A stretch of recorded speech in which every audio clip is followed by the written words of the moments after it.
pledge allegiance to the flag of the United States of America and to the republic for which it stands, one nation, under God, indivisible, with liberty and justice for all. Next item of business is the January 21st meeting minutes. Any comments? I do have one correction on page 1, the fourth paragraph on the bottom says the list has been factored in the part in the binder. It's on the map. That's all I just saw in there. Trustee again.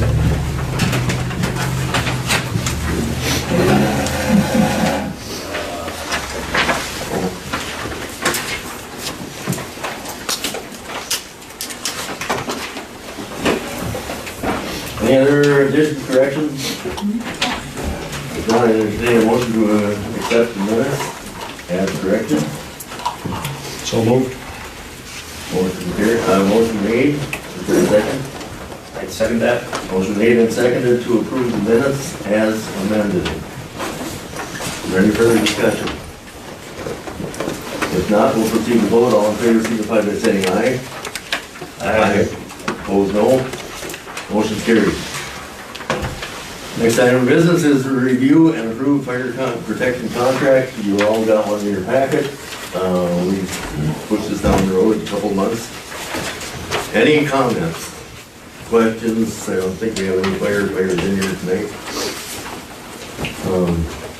We will have some firefighter at the annual meeting to give a background on what they're looking at. Any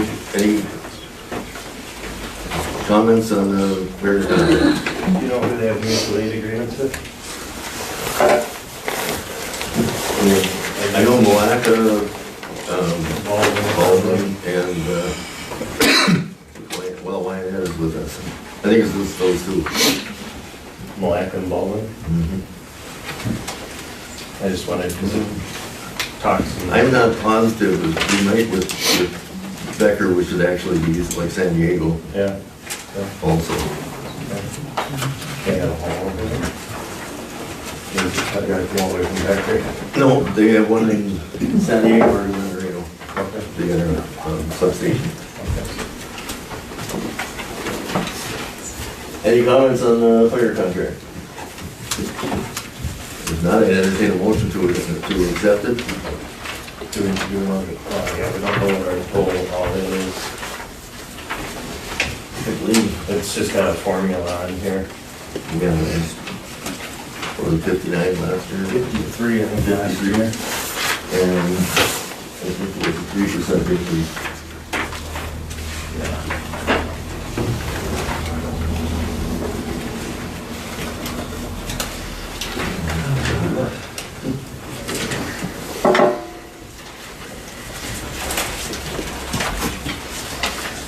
Fire contract last year, the 18 was 50,500. 19 actual was 52, and we budgeted for 53,500 for 20. Okay.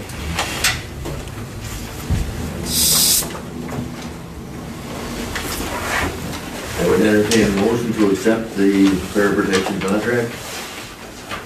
And I'm pretty sure everybody in the township is going to have fire protection. I'll make that motion. Motion been made. Second. Mr. Dahlman, the other person? I'm gonna try to get the names. Oh, okay. Speak up. I'll second the motion. Is there any further discussion on review and approve fire protection contract? Because we gave the city a large portion last year for the truck fund, but we are not getting the special truck fund assessment. It's going to save us a lot of money over the next 5 years, or maybe 8, whatever. So we have a very good ISO rating. Thank goodness they approved, or they got together with Reiman Township, and Reiman was going to move out. They reached an agreement, and last minute sort of, and it's going to save the township a lot of money and an ISO rating because there's a substation very shortly into Reiman Township. Any further discussion on the fire contract? So if we play hard to get next year? I mean, I'm just, I think Wyatt had bent over backwards to give them, when they were changing the hall, and then when the roundabout was going in, okay, Wyatt Township basically housed up most of their trucks. okay, And they added an addition to the fire, or the city hall, and they're heating it and everything to keep their trucks in there. And then they were gonna get zero credit for it. okay. So they were gonna pull out and go to Delville, which would have been a poor move for us and Wyatt. Well, I was just making sure that, you know, this is just an auction and we can get, you know, I just want to make sure that, But the only option we would have would be to not have fire protection, and then if you had a fire, you'd call the county and they'd be obligated to send somebody. okay, But it might be 2 hours or 5 days later. I do a lot of improvements in that time with insurance money. Any further discussion? If not, we'll proceed to vote. All in favor of approving the fire protection contract, signify by saying aye. Aye. Opposed, no. Motion is carried. Next item of business, review bids for improvement project. Okay, does everybody have a copy of the bid tab in their packet? Because we'll go through some numbers. I got some copies that you need. You got a copy of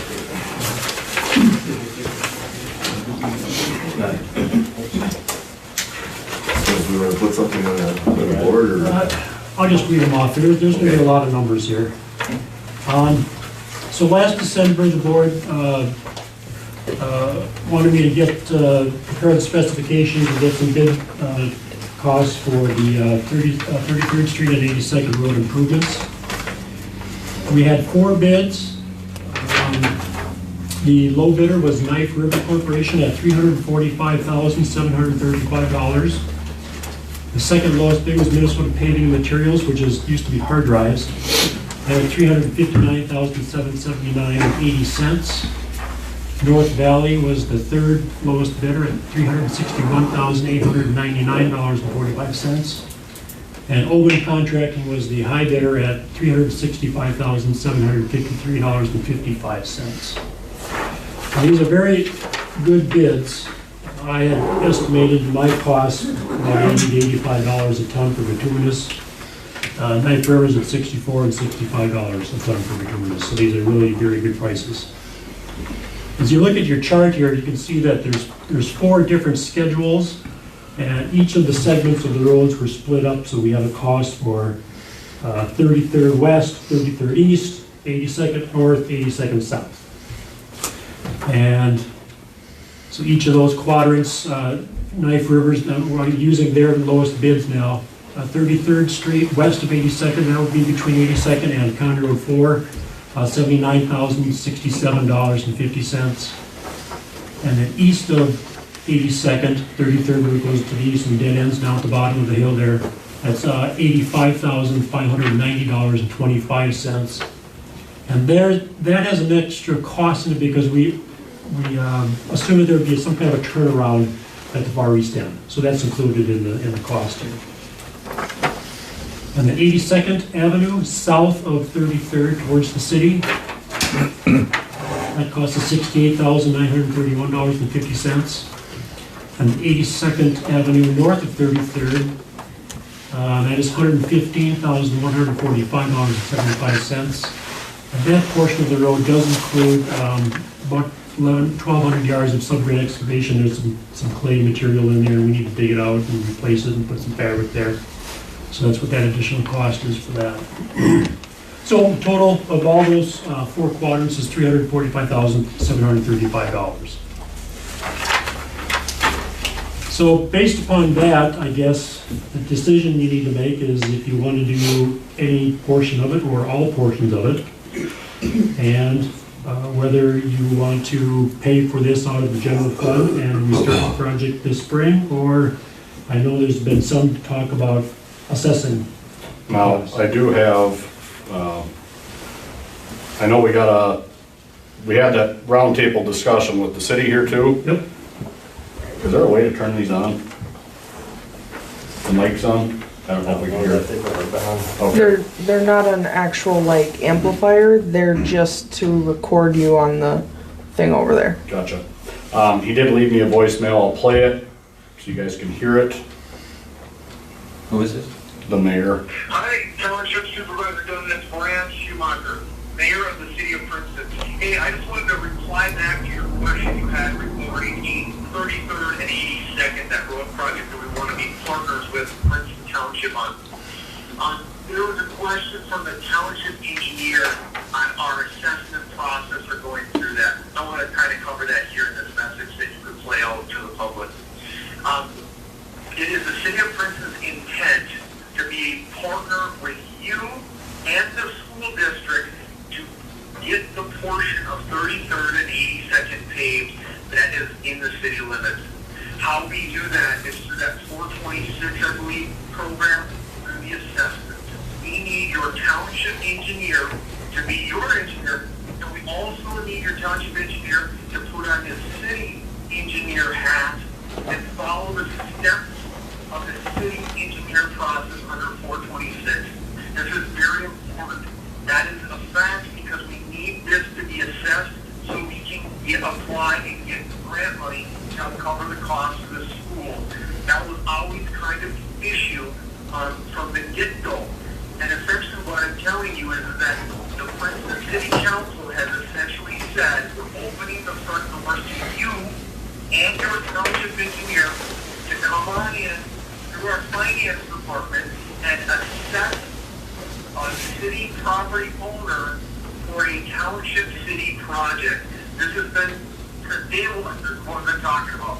I'm not sure where that fell apart. That's essentially what we're doing. That's an email that you received from Mr. Barbian. That's what I'm telling you our city council is doing, and we need your township engineer to put on two hats. The city hat and the township hat, and we're going to successfully get this project completed. If you have any other questions, please feel free to contact me at 612-716-3566. Again, we set this project up because the city council said at our joint meeting, we want you to lead this project. We want your engineer to lead this project. We know at City Hall that we could obviously have WSB just come in there, robobot this thing through and make it all just happen instantly. But we're trying to save costs by only involving one engineering firm and not two. And that was successful for all three parties. The township, the city, and the school district. And that's what we want to be as good neighbors to Princeton Township. Again, if anybody listens to this message, they've got questions, 612-716-3566, my direct call, 763-2040. I'm sorry, 763-389-2040. Thank you, have a great day. So that was from the mayor. He just, you got that. He wants you to put a city hat on and a township hat so that they can get the grant money so that we can save some money by doing these roads. Well, it's get grant money for them, not you. Because you only pay for their portion. But, what do you guys want to do? That's the question. That's the question I have is what is the total bid, 345. Yep. Does not include engineering. That's correct. Well, it included that's just construction cost. We've already gone through some costs for me to prepare all the specs and get the bids. But there's construction administration after this for us to inspection and administration and that sort of thing. That is not included in this. This is strictly Knife River's construction costs. We budgeted for last year, or for this year, 2020, road repairs of $380,000, engineering of $45,000. If we were to accept everything, we would probably be running another probably 20,000 extra. If we added your engineering costs to. Well, plus if I do this 429 process, now you're talking a feasibility study and the whole deal. We start over. Well, and the communication I had with Barbie and too, I mean, that's cost would be on us. From the email I saw, he expects the township to pay for it. So He there's a lot expects a lot of of extra things. paperwork that we would need to go through so that they can get a good deal. Yes. That's how I got it. I came up with the idea that if we were to do less than the entire job, but do 82nd going north, and do the substructure, and put the city, the school district, and of course, and I was told by the or by the city that the only way they can assess is if we assess. No. The township can't assess city property, the city can't assess township property. So we would have to assess our residents. No. You can do what Something- you want, and then you can tell the city, here's your cost, which is, and I'll take a step back. We've done this in other townships where the city has half a right of way, just like you guys do. And the township says, we're gonna pave the road because we want the road paved. And this was in the city of Buffalo Township. And we gave the city a cost, and he said, okay, that's fine, go ahead and do it. When you're done, get the cost finalized, and then let us know, and they sent us a check. It was that easy. But if this city wants to go through and assess it, so that they don't have to pay for it and get whatever deal they're looking at for grants and stuff, yes, then it probably would have to go through that process. But again, you can still do your portion and get that done, and then tell the city, here's your cost, now you just go ahead and you assess however you want to, we don't care. So, it's a But mixed bag. they were of the belief that the only way they can assess is if we assess. I don't think so, you can do what you want in your jurisdiction.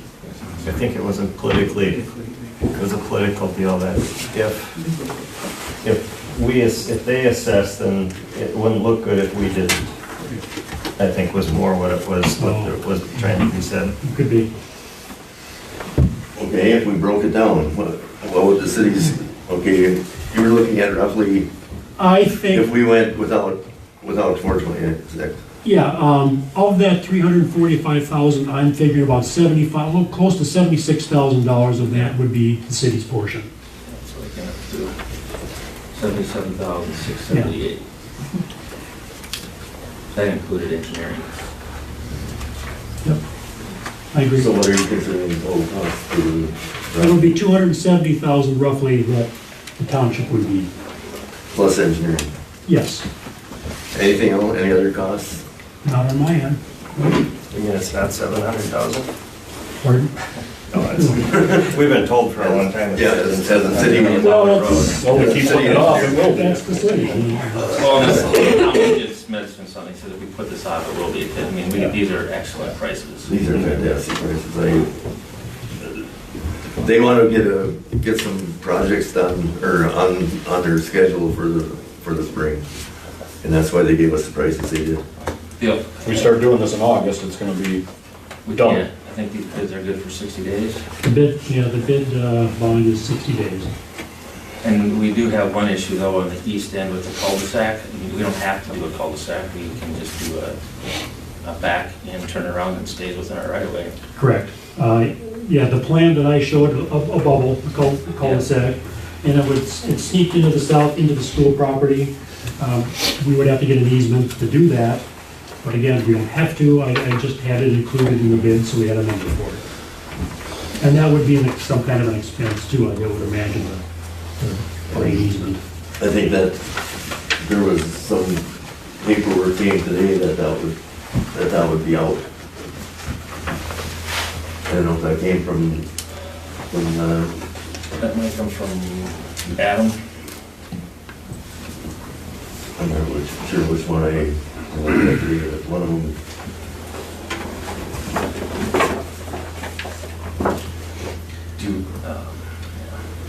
Okay, it's on the bottom of this, where is the last paragraph? Okay.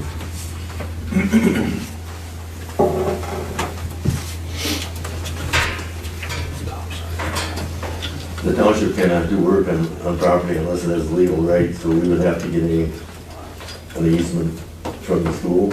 Correct.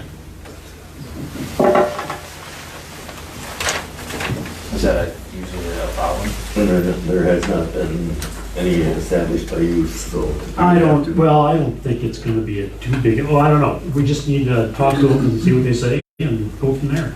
Depends upon if the school district knows that they're gonna pay for it or not. They know that already. The other comment from Barbian was that if the township decides to do their portion, that he would not like us to do their portion, well, we're not gonna pave half a road. So probably we would stop short of, well, it would eliminate doing work on that south part of 82nd and the east side of 33rd. If the city said, we don't want you in our right of way. Well, we've been grading those roads for snow plowing. I for agree, and decades. so why wouldn't they want it paved? I mean, if you're gonna do it, go ahead, township, you know? So, there probably should be some discussion with them and some kind of a cooperative agreement or something Right. to move forward, So so. what's the joint powers have to fit into this equation? Maybe that's just a fancy word or something, but. Cooperative Yeah, agreement? yeah, it's some kind of agreement between the township and the city that, hey, we'll pave it, you know, and, we take care of it, we plow it, and Is there any reason on why we can't just do 33rd from 4 to 82nd and 82nd to the north? And then we leave those two legs that are abutting you the can, property? you can pick one of these or We'll just all of them. gravel, we'll just gravel them for now until Yep. they can figure out what they want to do. Yep. And if they want to pave it next spring, or if they get everything in order, they could possibly have it done by the time we got equipment out there. Or is that something that makes it a little tougher? If they decide to follow the 429 process, there would probably be a fall project for them, because they've got a lot of hoops to jump through. Well, price tag. I think it's worth a call to the city, just to let them know your position, saying, we want to pave the roads, we're ready to move forward tomorrow, we don't want to do the assessment process, you can do that on your own. What kind of agreement can we make so that we can just get it done? And then we'll figure out the money later, if that's the case with them. So I'd like to work the call, just to see, Yeah. so we can keep the process going.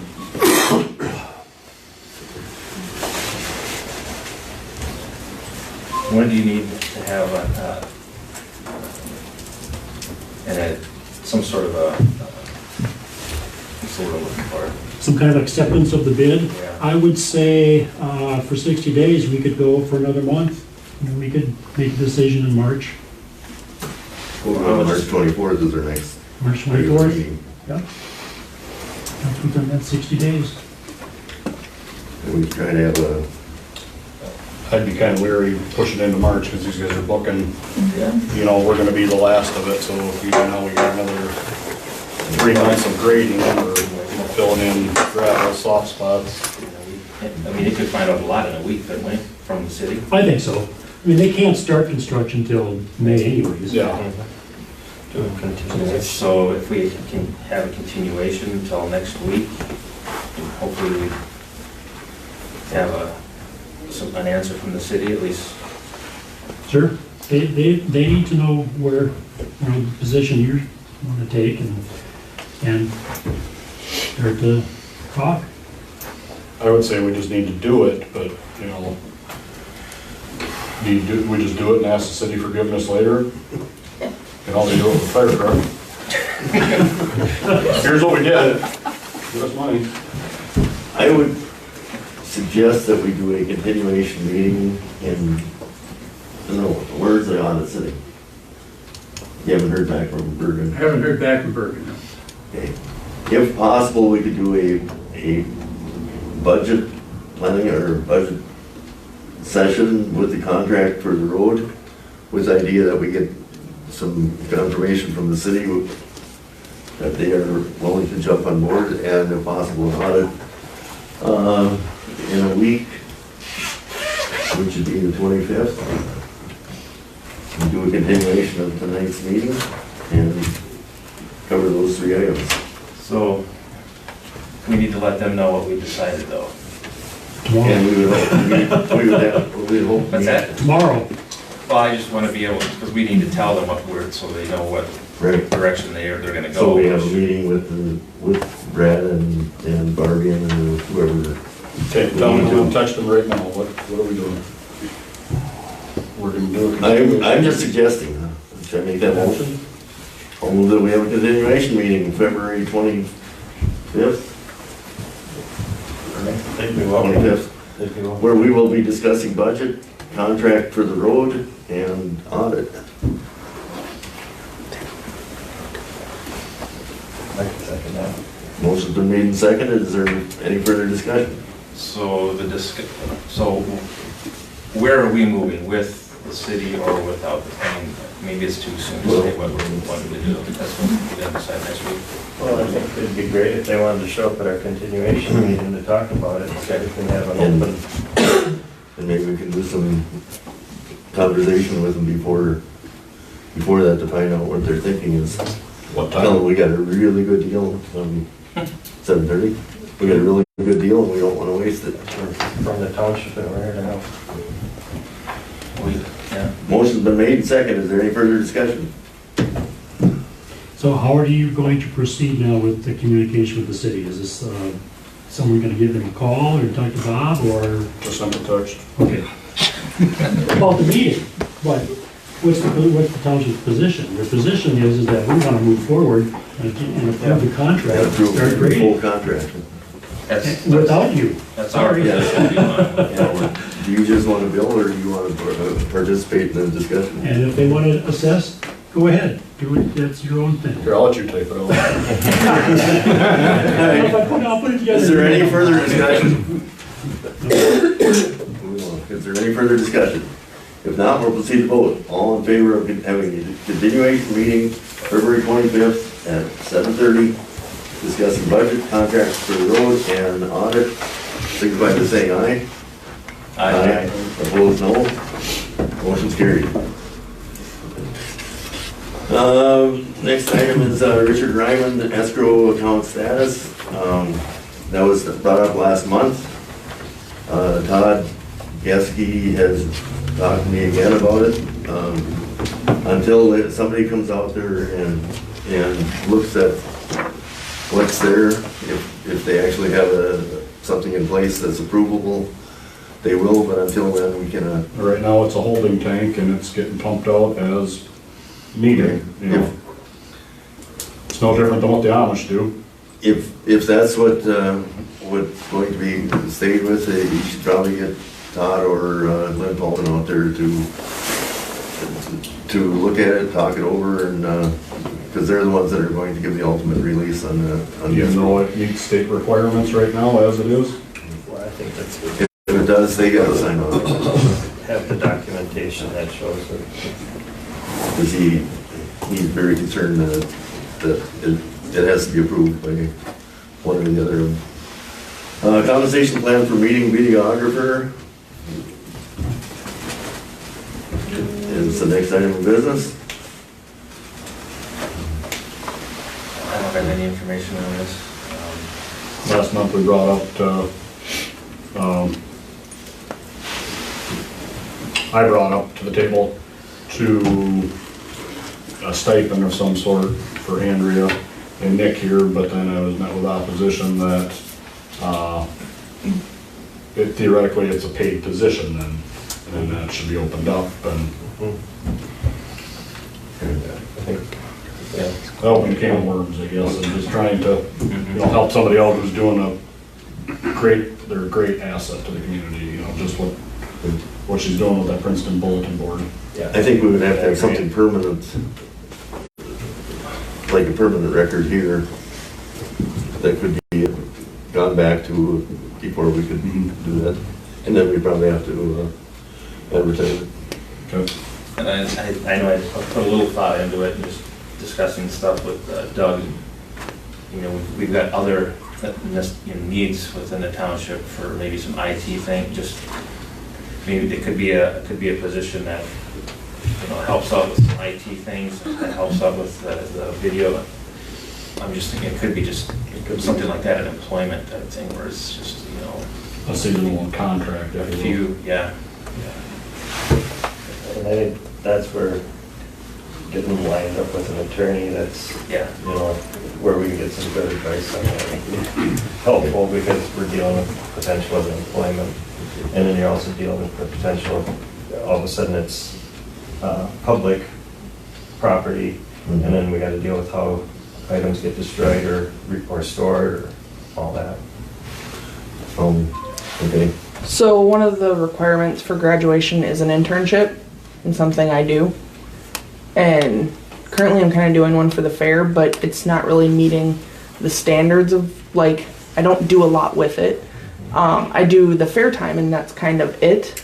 But this, it could become an internship where Doug would report to the college, like, what I did, how I helped out, and it could be, just for the summer, and then I take care, and then it can be a paid internship that way too. And the college does it, and you can get college students who love to come in and help with this, and because that's kind of how I started looking at doing this as more of an internship too. I guess we'll kick the can down the road until we have more information and a better line path to go. AWAIR compliance update, Mr. Henchen. Right now, I haven't made any purchases on any of the items for basically the minimal compliance with it. One of the biggest items on there is going to be a flammables cabinet for the garage that's going to have to hold a minimum of 2 55-gallon drums of motor oil. And in order to meet government compliance with the AWAIR program, that's pretty much what we have to have. But that alone is almost $2,000. And I thought if we were to buy that, the only company that I've found that really works well with it, there's all of these different OSHA requirements for lockout, tagout, for the fuel cans, everything. You can't just go into a store and buy those. You have to pretty much go through a safety committee place that can handle that sort of a thing. And Uline is the one that I've checked through, and their numbers are as good as anybody's. But with the amount of money that was appropriated last month, I felt that if we're going to put it all together, we could probably get a better deal. There might be a volume discount by buying it, but with that flammable cabinet being $2,000 of it already, the other items only amounted to probably less than $500.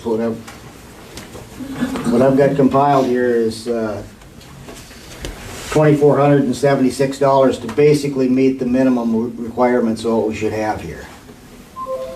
What do we have 55-gallon drums of? Is it hydraulic oil, engine oil? Motor oil, How many do we have? 2. Jesus. We have 4 pieces of equipment.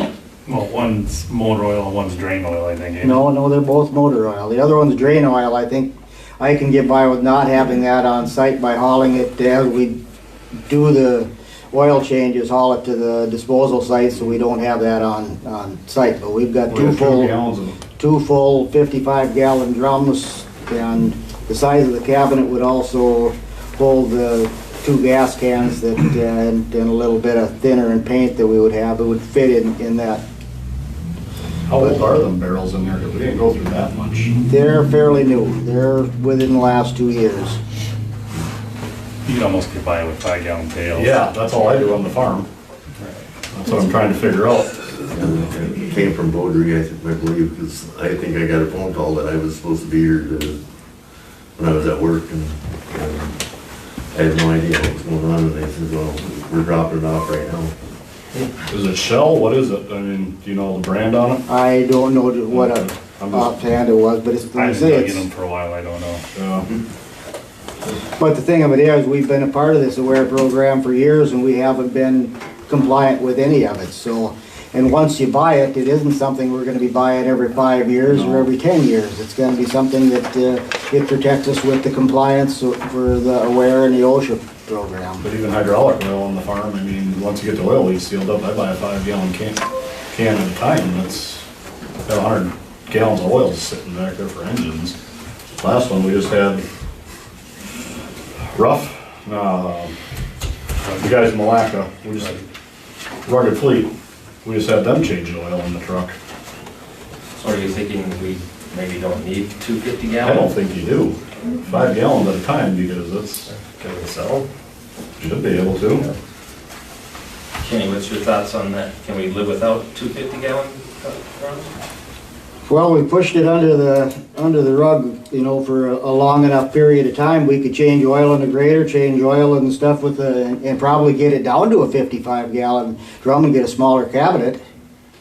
But you're still gonna have to put your 5 gallon jugs into a cabinet, or we could look for a used cabinet. There is used ones on the market that we don't have to, have to pay $2,000, but that's $1,970 is the price on that cabinet that'll hold 110 gallons. Another thing too, are you guys planning on hiring someone to work in the shop? That's just it. You gonna have someone out there doing anything?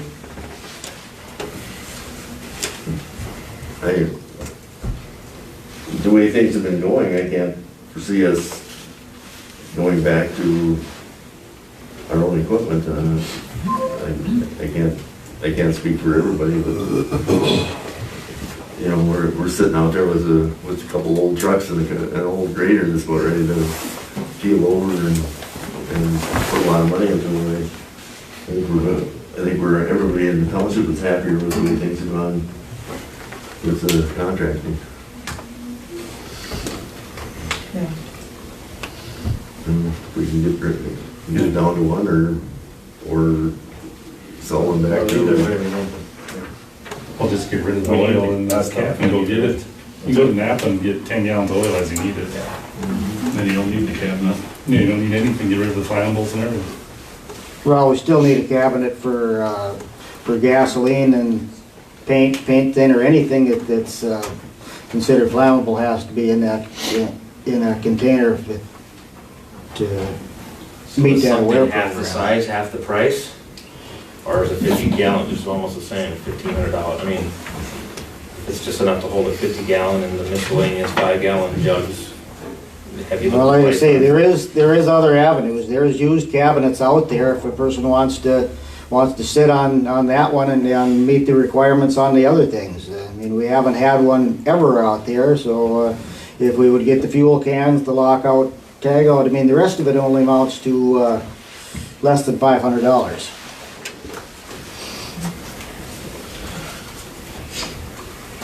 I'd almost say go that route and play dumb. Because I have seen them at that fella that's got that store in the north end of town there, the home improvement store, he's had them there before, and then I've seen them online, so it's, they are available, they are out there, but I say it's not something that you purchase more than once. I know, that'd be my route to go, is get what you need to do, we'll keep an eye out. In the meantime, you know, if we take one, well, we don't even really have anything to change oil on. A road grader, that's it, that's 5.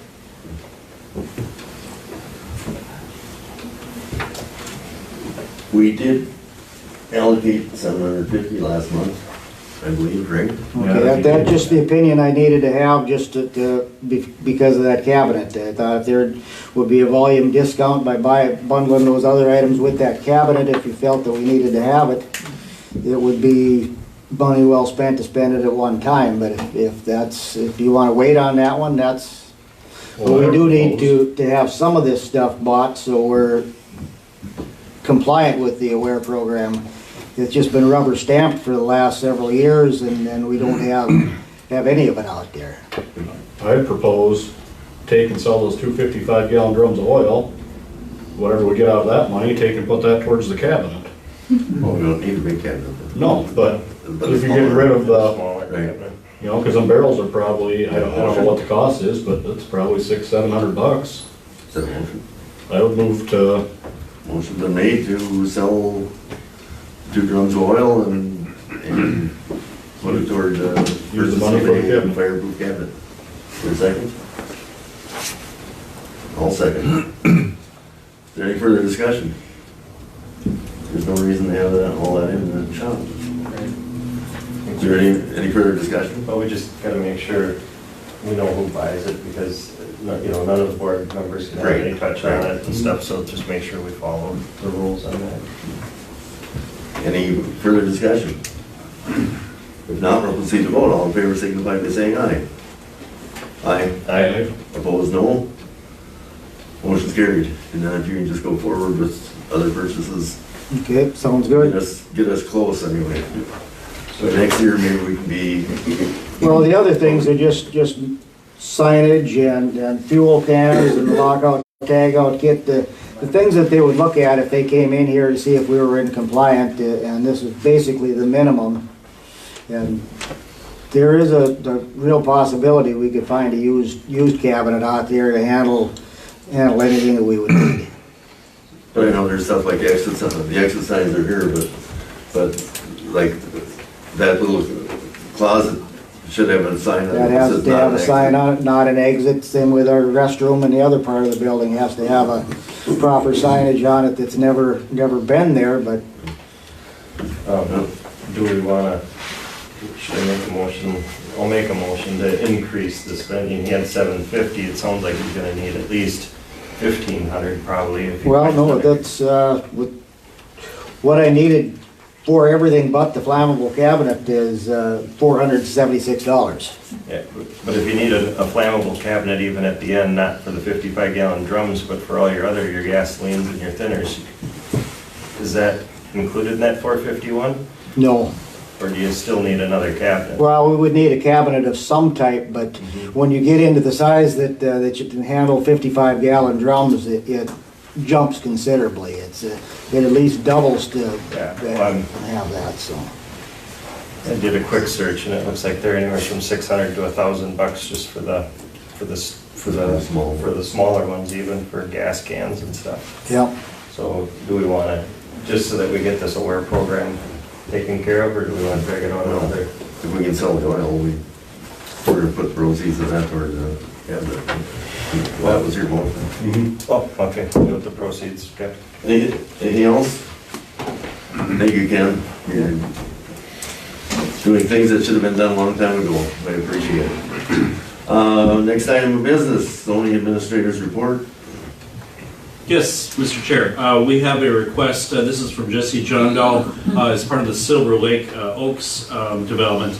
This is something that was recommended by the Planning Commission at their February 3rd meeting. And it's really the first step in order to set up the property for the preliminary plat. And as you're aware, the preliminary plat was not acted on by the Planning Commission tonight, so the next item, the town board cannot act on that preliminary plat. But again, you can act on this boundary line adjustment lot land split. Essentially, it's separating the area to the east. On the east side of County Road 117 or Aspen Road, it's labeled as parcel C on the diagram that you have. And then also creates a parcel B and a parcel A. Parcel A is a separate parcel. Parcel B and C are one parcel at this point. So again, first step in the process, Planning Commission recommended move forward, and I recommend you do the same.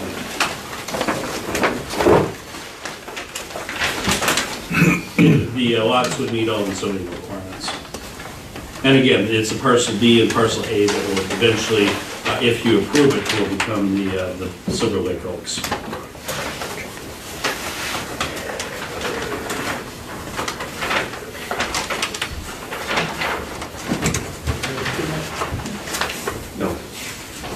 Oh, I'm not, that's Silver Lake.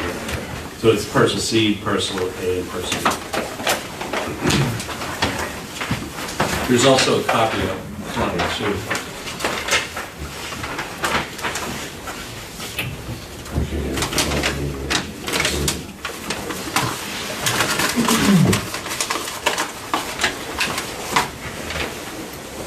After sitting in the last meeting,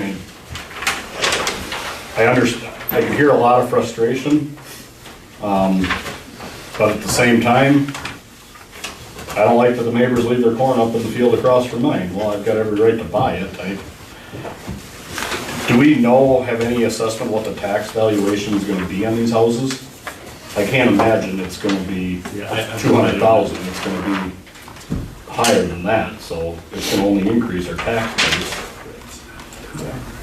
But yeah, that's really not a concern when you're dealing with. No, but I mean, I'm just listening to the last meeting when I came in here before. I mean, historically owning land in Princeton Township devalues it, period. You know, because there's nothing going on. Or if you look at our main street, it's dead. I think we do need to move ahead with it, and as long as everything meets our boundary adjustments and our minimum criteria, I don't see why we can't say no. Yeah, there's no reason to say no to this. This has already been through the planning commission. It's already been, the planning commission was recommended this. But I mean, because I know the last, when they adjourned, they were discussing, well, why can't they be half acre lots? Well, if that's our concern, we don't want all the development, maybe we do need to, look at some of that other stuff in the future, but they've gone through and been through the ringer with us. You'll get a chance to talk about it in March. Yeah, this one, But this one you we're can. talking about just the property Yeah, line this is totally adjustment. different. I would move the motion to approve them. Motion been made to approve the line adjustment and lot split. Is there a second? I second that. Motion's been made and seconded. Is there any further discussion? Is there any further discussion? Is there any further discussion? If not, we'll proceed to vote. All in favor signify by saying aye. Aye. Opposed, no. Motion's carried.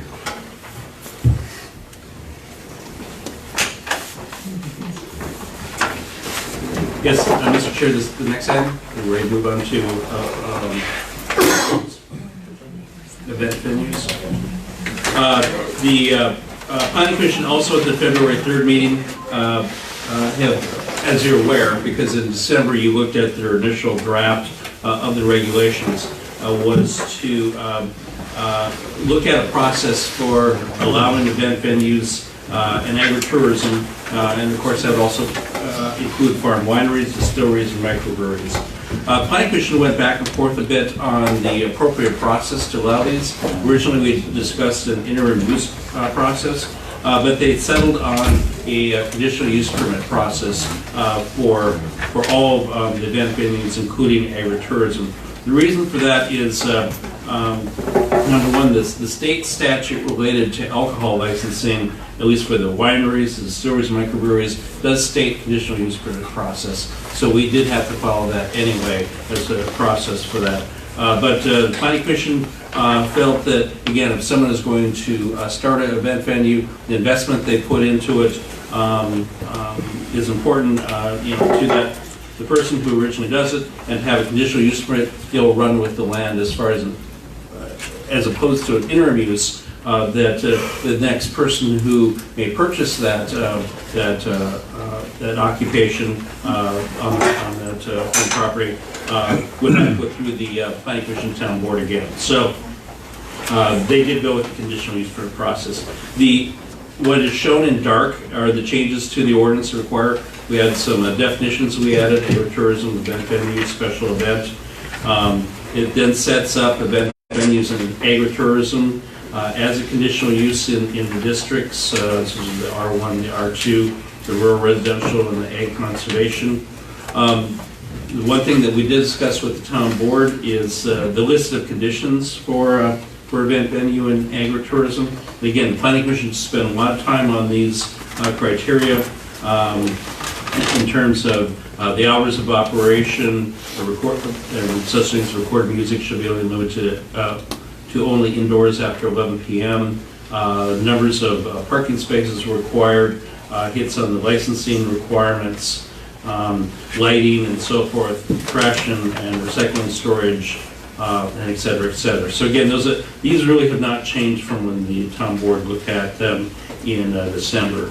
And then there are some minor changes to make the special events section consistent with that new language. So more or less what it says is special event permits that involve less than 200 persons may be issued by the township clerk.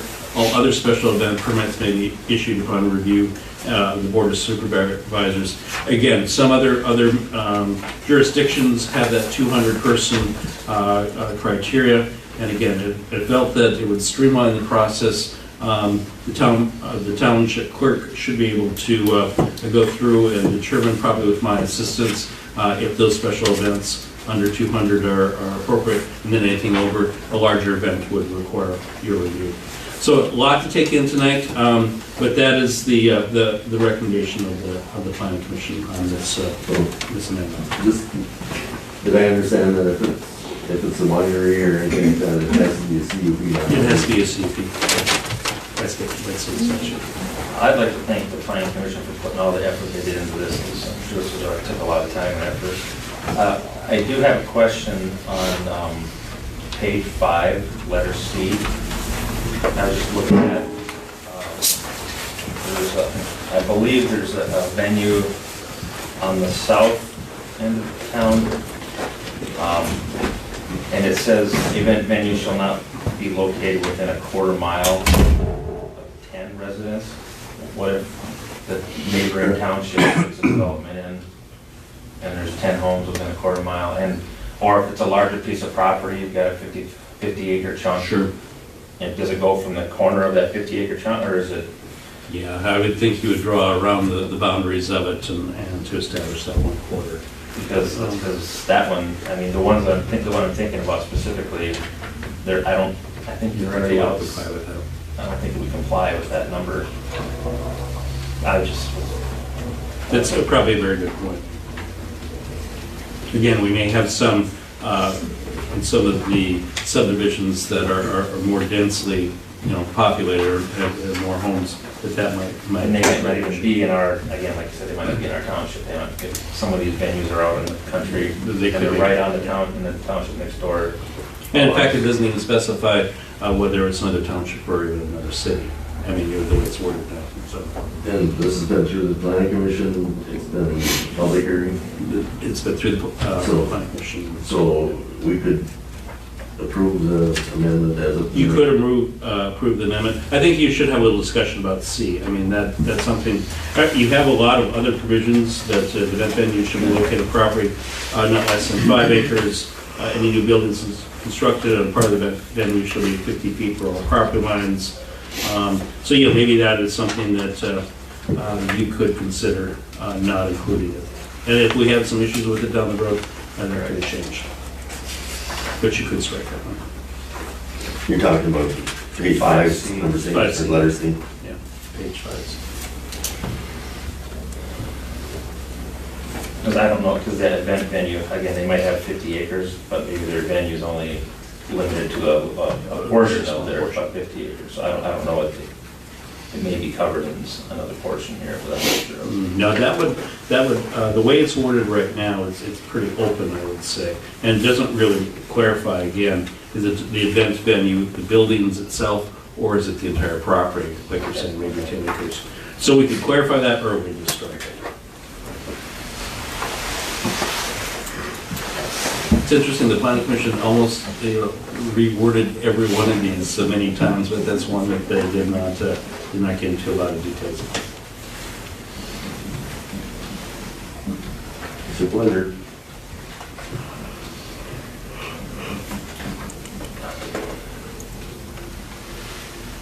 So that could be stricken from that? I think you could strike it, actually. I think you have enough protection built in overall, and that requires a conditional use permit that you could.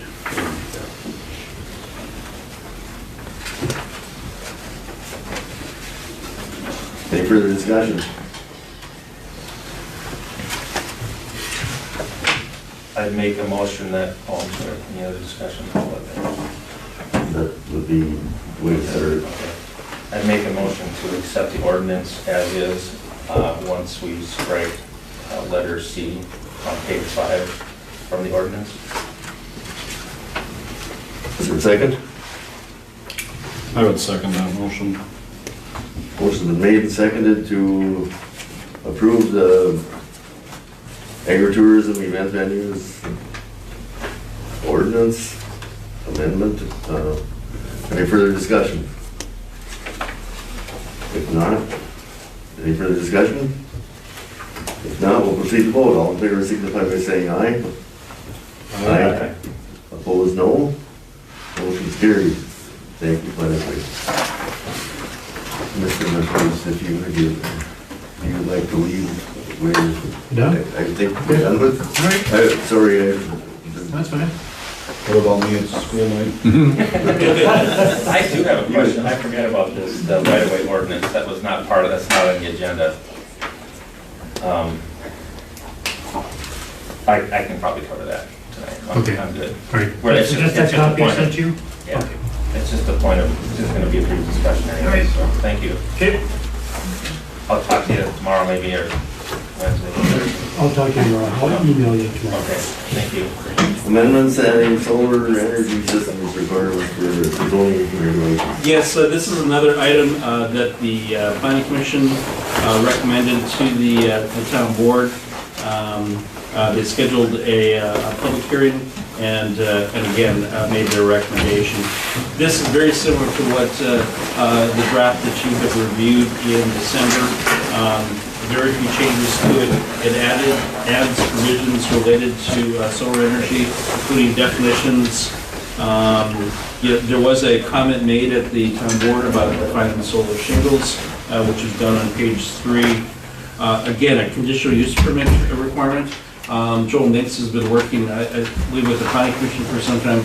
Rick brought the point out, we had started with interim use, but when you've got a many multi-thousand-dollar solar energy project, if it happens to be a solar farm, that again, doing an interim use and again, having that subject to the Weymouth Town Board as the property owner made change was an issue. So we made this a conditional use permit. Planning Commission was very comfortable with that process. Another thing that made changes, we added some recommendations, or at least in the conditions, the buffer screening and landscaping requirements. So, yeah, that is on page 8. So everything in dark is new as we've discussed it. So again, we also have added provisions not only for community solar systems and solar farms, but also just indicated that as a permitted use, as a homeowner, you can do a ground-mounted or a system on your roof. So this is the recommendation. And are there any questions?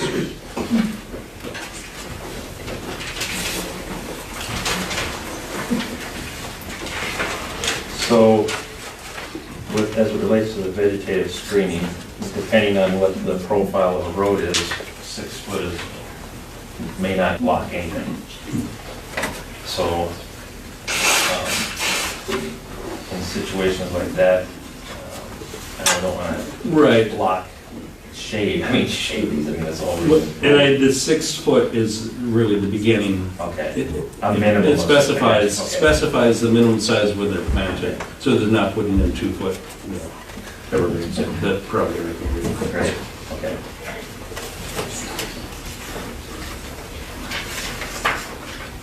And it's also gone through planning commission with the public hearing. with public hearing.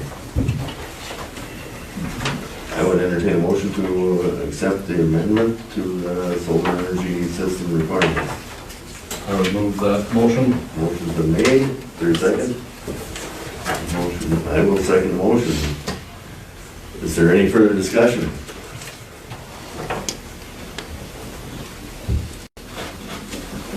Is there any further discussion? Is there any further discussion? All in favor of amending the solar energy system requirement as printed and prepared by the planning commission? Signify approval, signify by saying aye. Aye. Opposed, no. Motion's carried. New business. Review and adopt the 2020 fee schedule. I thought we accepted that last one. This one, yeah. Was there? This, we didn't talk about this last one. Oh, we did not talk about fees. Hey, that's right.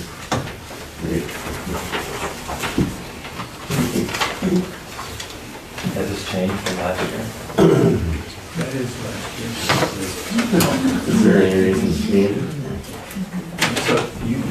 do have. I say, is there any reason to change it? We do have a $100 park and trail fee, which is so far has not really been used for anything other than. Mr. Chair, one thing that Doug and I talked about, it's a little unclear under the Plat fee list. When we get to each lot in a Plat, 2 lots of less, $200 per lot, and 3 lots or more, $500 per lot. We've interpreted that to say that that is the final Plat fee requirement, which doing a little research, I believe it is. So I just we want to clarify that on that is, and with the North Oaks and with the Silver Lake Pines, those were paid as part of the final Plat. And then we haven't had any cul-de-sac maintenance fees. I would recommend you keep that the same, as well as the park dedication. So we would just clarify that within the. So if our cul-de-sac goes through on 33rd, do we pay ourselves $46.50? Doug, did you have any other changes that we discussed? Maybe just that clarification. No, just that.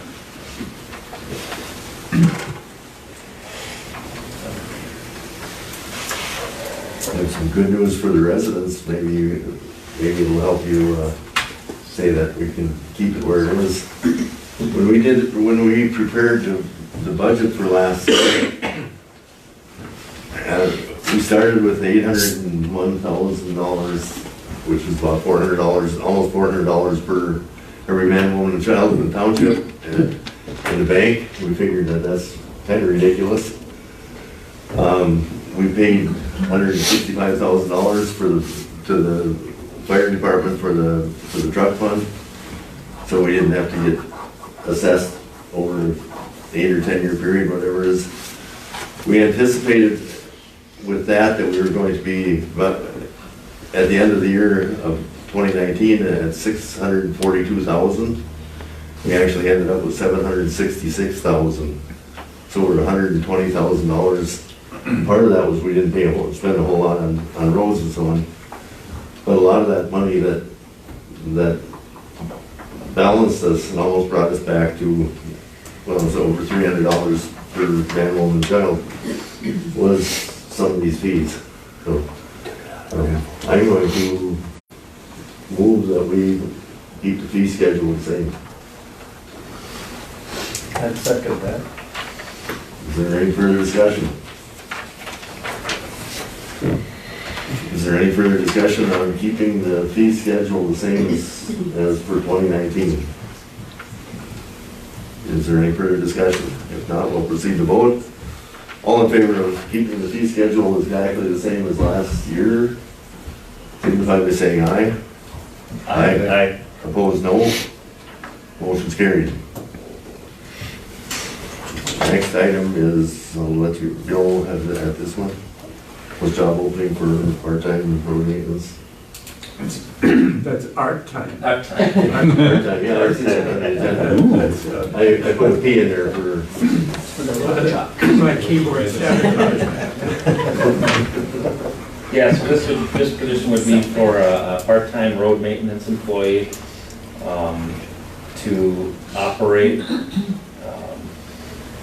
the tractor that we have out there for brush cutting, mowing, any sign repair that needs to be done.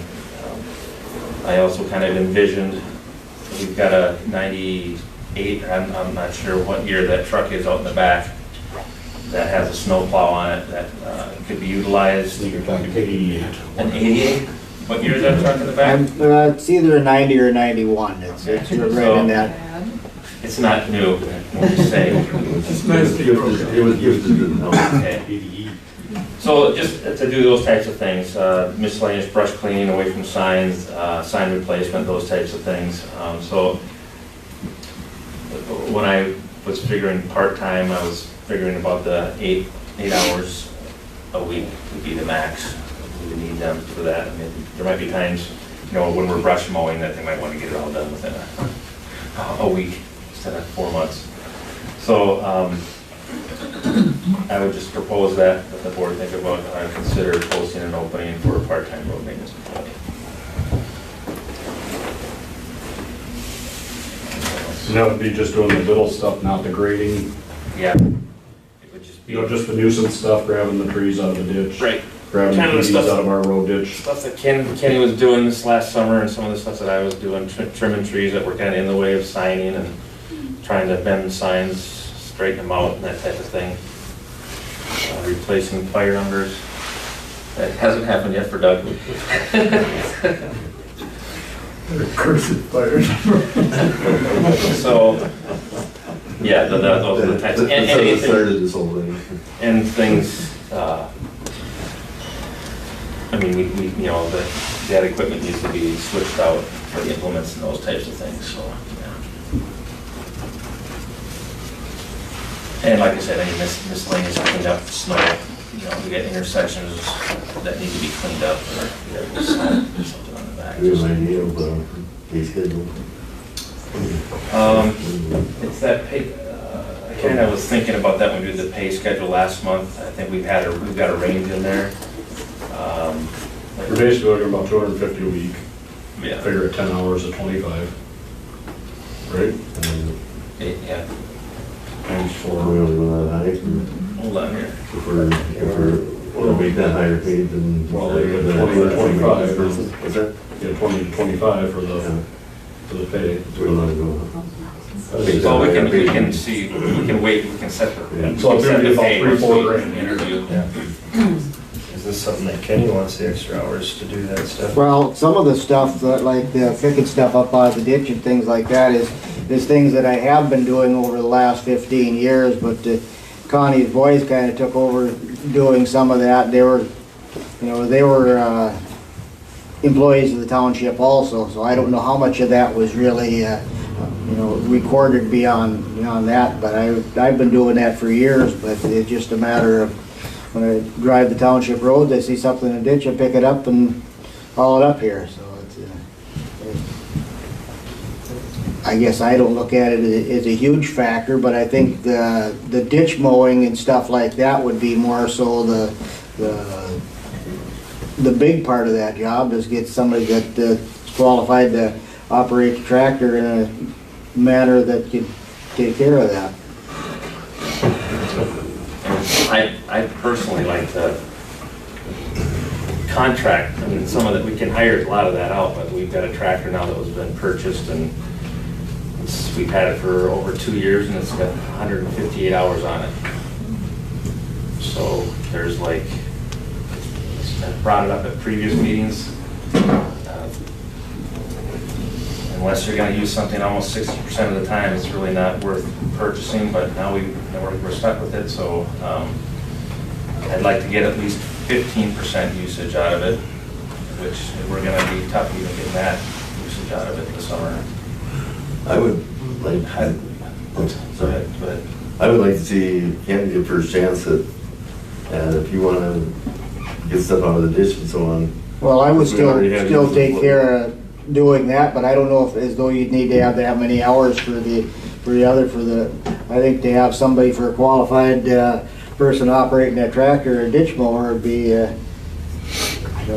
somebody that would be willing to do that, but I don't know as far as some of the people that I've talked to about it would be really big on going and scavenging through ditches, but if there was twice a year we're mowing ditches, there's a couple of guys that I know that are retired farmers that have operated tractors for years, and I would feel comfortable with them operating that piece of equipment, but I don't know as though they'd be on board for doing basically the same stuff that I'm doing now. Well, I just don't wanna take stuff away from you if you. Well, if my hours were more adjustable on that, what I pick up, and what I don't, it's variable, so but over the last 15 years, it's been capped at 7 hours a week, but if that was, I'm honest, I put in the hours that I need to put in to do the work, so it really makes no difference to me, but I think we do need to utilize that tractor and it certainly isn't gonna have anywhere near the resale value though what we got into it, so, and you got two good pieces of equipment with it, those mowers, and put it to use. Yeah, and once the brushing is done, it's gonna be pretty limited once we get things. So yeah, I've given a part-time position, probably more than what's necessary. I mean, they mowed the ditches in 26 hours last year, that one time. So that's why hiring it out would have been much cheaper. We always have an issue with clearing brush that somebody has to go to visit with the homeowner, and it's the most valuable tree in the country. Yeah. But at the same time, we've also hired West Side Construction and a couple other people to take trees down too. You know, because I know that big elm on 45th Street that got taken down, you know, it was half dead, and they took Brian's excavator and dug the stump out last year. Don't tell him, but. That's where the tracks went. What's that? That's where the tracks went. Across the hayfield. Boy, have fun. Kenny's got, again, I don't really know exactly how it works for an employee. I mean, is there, obviously you said that it was being done by other people last year. Was it really part-time, or is there half a dozen? You know, I have no idea. I mean, the tractor's been used back when Connie's boys were here, but I don't know what was done with it. I mean, that wasn't part of my job. They were employees, and that part of it went with me. So maybe all we need is somebody to mow the ditches and brush it. I know it used to be that Carl Sanford did mow the ditch twice a year. And I have no. He quit doing it 2 or 3 years ago. I don't think he quit. I think they decided to buy that tractor. What's that? They decided to buy the tractor. He didn't quit, I don't think. Well, it was when it got changed from twice a year to once a year, and he said he could, the numbers wouldn't crunch with having the insurance to do it once a year, or he was doing it twice a year with his own equipment, and he had a good piece of equipment for doing it and did a nice job. So. He's doing it with the same thing I'm doing it with. But going from once a year to twice a year to once a year, it wasn't worth his time and insurance to be involved with it. What's your pleasure? We certainly posted a job opening. But it would really just be to mow ditches and brush. I mean, I don't mind doing sign stuff and clearing that, around signs, that's no big deal. As long as you're there to help me. Don't drop a sign on my head. You got those hard hats, right? We can get some. Save the rest of the fire aware. What do you think? Has a motion been made? No, nothing. I would move the motion to at least hire an operator for the tractor and to help with miscellaneous road projects. Post the job opening. Yeah. Okay. Motion's been made to post a job opening for tractor operator and other road maintenance projects. Are we gonna wanna add I would think this person would wanna know how many hours we're talking about in a year. Like an on-call type thing, or? Well, I'd like to see us go back to twice a year on ditch mowing. And then It's by brushing, whatever. and more brushing than we have to. On average, I'd say, What's that? on average, 10 hours a week, I don't know, is that too much? In the summer. For summertime, They can mow the whole thing in 26 hours. Yeah, but if you gotta do the brush clearing, you gotta Yeah, do right. the tree trimmings and, You might want to do some reclaiming. you And sure, we get a lot of value out of the reclaimer, but we can sure try it. Some We of got that those. old truck, yeah. 8 hours? 8 hours? 8 hours. Basically, it's 1 day a week. Do something. Yeah. Guess I know what you're doing Sundays, Dave. So if we were to do You said it, qualify. you would add your qualification that it be from May 15th to, or roughly May, yeah, I'd say, oh, probably June 1st. June 1st Can you mow it? till 15th October. of June, though. Yeah, I mean, that's, but before that, doing some of the brush clearing though. Yeah, they- But I'd say probably June 1 to October 15. Well, I'd like to get the brush started before it starts leaching out though, so you don't get any pedestals, telephone stuff. I mean, it'd be nice to do this in March. I mean, if we can get them out there in April before things start growing, it'd be nice. Just leaching out. Snow's too much. See a date. Make it part of the motion before I announce the motion. Okay. What am I saying? I said, say it, name a date, and then I'll. Oh, make that we'll say motion. April 1st. Okay, we'll try to put this together. Motion has been made to post job opening for part-time road maintenance employee, approximately 10 hours a week, from April 1st to August 15th. Is there a second? I don't think there was a second yet. I will second it. Motion's been made and seconded. Is there any further discussion on the motion to post job opening for part-time road maintenance employee, April 1st to August 15th? Any further discussion? If not, we'll proceed to vote. All in favor signify by saying aye. Aye. Opposed, no. Motion's carried. Deputy Clerk Treasurer. Really quick with this. Matt, Minnesota Association of Townships is really big on this, and we can understand why. I think from our own experience, having two people who know the job.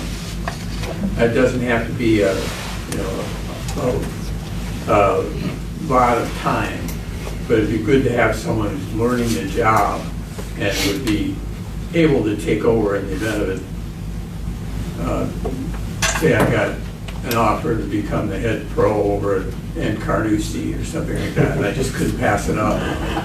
Something in that order. But not like that. But just for that, and then but that's a very strong. When I was at Matt training, the amazing number of people who were there who had taken over someone who had died. I hate to contemplate that, but it's a possibility. That would be option 2.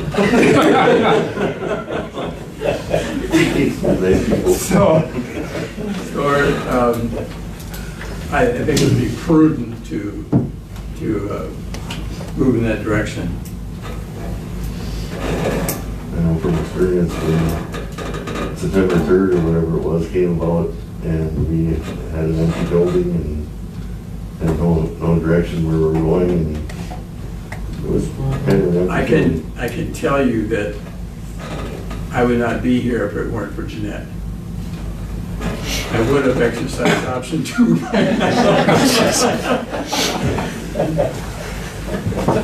So yeah, that's why I brought it up.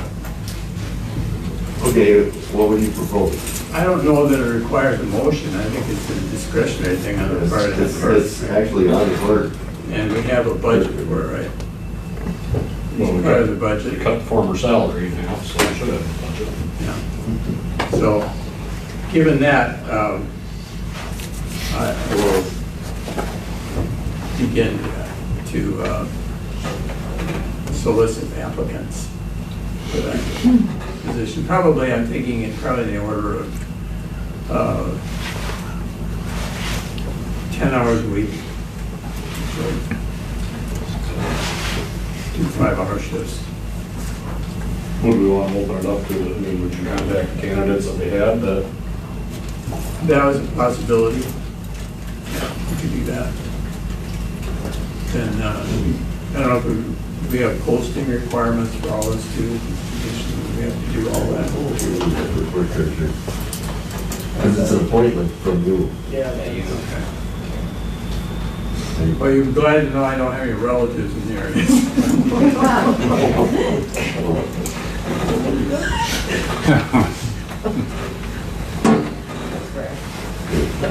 because we have a budget item that was room, do we want to make a motion, or? I don't know that we can do, I think it's, well, we might as well, can't hurt. Okay. Motion made. I'd like to make a motion to hire the continuation of some legal advice. oh, that's a good idea. Add that to the continuation meeting.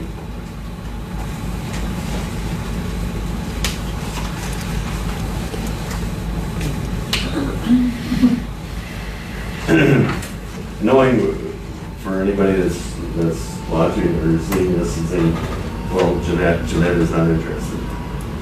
Yeah.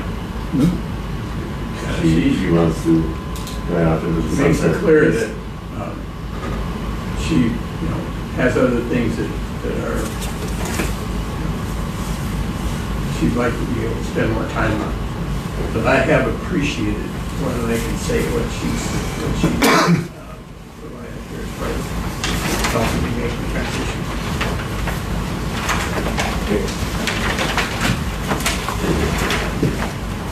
We will take it up at the continuation meeting. Next item is the 2021 budget. We already have a 2020 budget. It's already approved. 2021 budget, and just our budget has been very poorly done over the years. We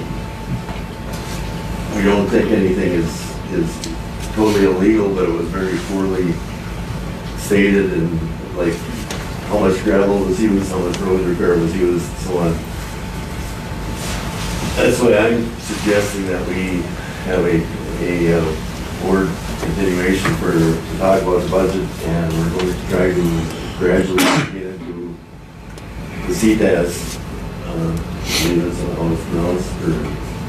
accounting system, which is going to probably add a few lines to our budget, but it's going to make it much more clear to the public and to each of our board members where the money's actually going. So with that, it is going to be on a continuation meeting on February 18. Transparency is key. Is that? The transparency is key. Yes. Is there any discussion or any comments about that from board members? I know last year, Bill and I got threats and everything else because we had basically created the budget. We got the paperwork we got the day before the annual meeting was pretty much nothing, so we took it upon ourselves to make something, and with very few changes it got accepted. But I would like to see more input from all board members. Any other discussion about new business or any of the new business? Not we'll move to supervisor. I do have one thing I wanted to add. It came up from Todd McLouth. There was a request from Telecom Construction, that's utility work. They want to do some utility work in their right of way, and they're asking if we had any fee schedules for that and what the proper procedure was. Todd responded, and he sent me a long, I don't know how many pages it was, about an ordinance, updating the ordinance to include a right-of-way, let's see. Yeah, it's just a right-of-way ordinance, so I'm guessing that's gonna be the planning commission's next piece of business. I think a lot of it's pretty boilerplate stuff, but But as it stands right now, we don't have anything. so they're free to do whatever they need to do on behalf of the telephone company. They're waiting for a response. They If want to they're know. using electric poles, they would have to deal with the electric company. Yeah, no, they're specifically being contracted by CenturyLink to do Underground. Pardon me? All underground. I don't know if it's stated underground, I'd have to look at that again. But they're being contracted by CenturyLink to do work on behalf of CenturyLink. So the question was, what do they have to do to get access to those lines?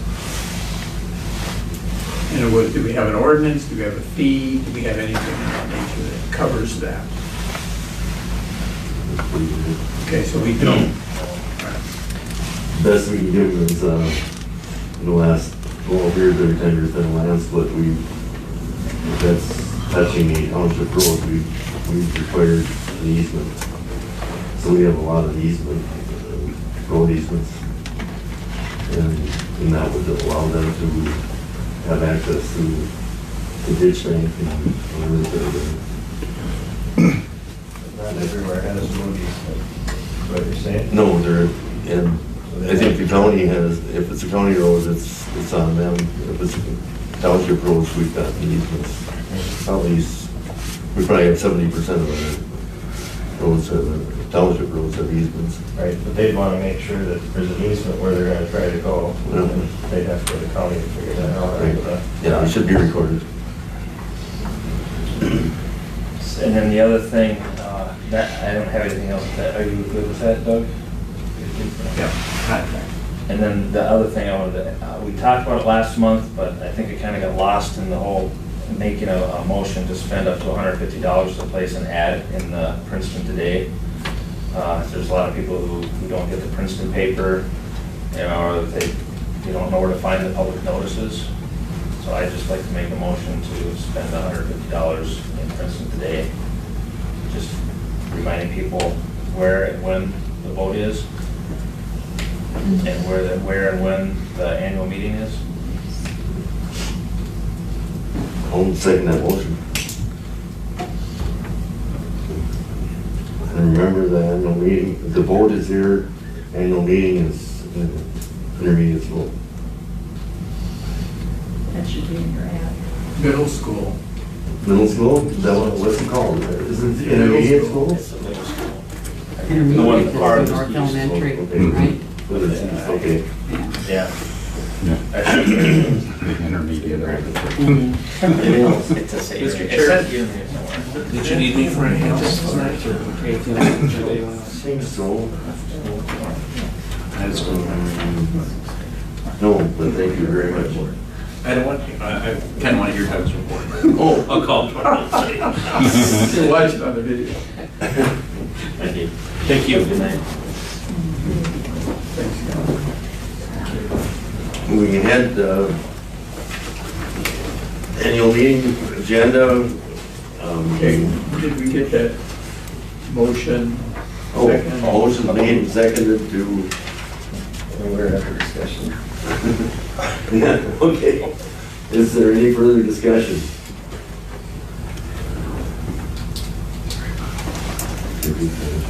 The motion says, the motion is to spend up to $150 to place an ad in Princeton Today so that, and for the election and for the annual meeting, time and location of both. And everybody gets to Princeton today, and everybody reads it. Religiously. Was it? No. All right, is there any further discussion? Sorry about that, I just said. Is there any further discussion? What is the location of the annual meeting now? I've heard middle school and I also heard it intermediate. What is the? Princeton Middle School. Middle school. And they're gonna have some chairs and tables set up for Will be us. set up, And I'm looking into your overhead or anything like that. We'll have tables. Is there any further discussion? If not, we'll proceed to vote on spending $150 to advertise for the annual meeting and the election. If there is no further discussion, we'll proceed to vote. All in favor, signify by saying aye. Aye. Opposed, no. And this motion carried.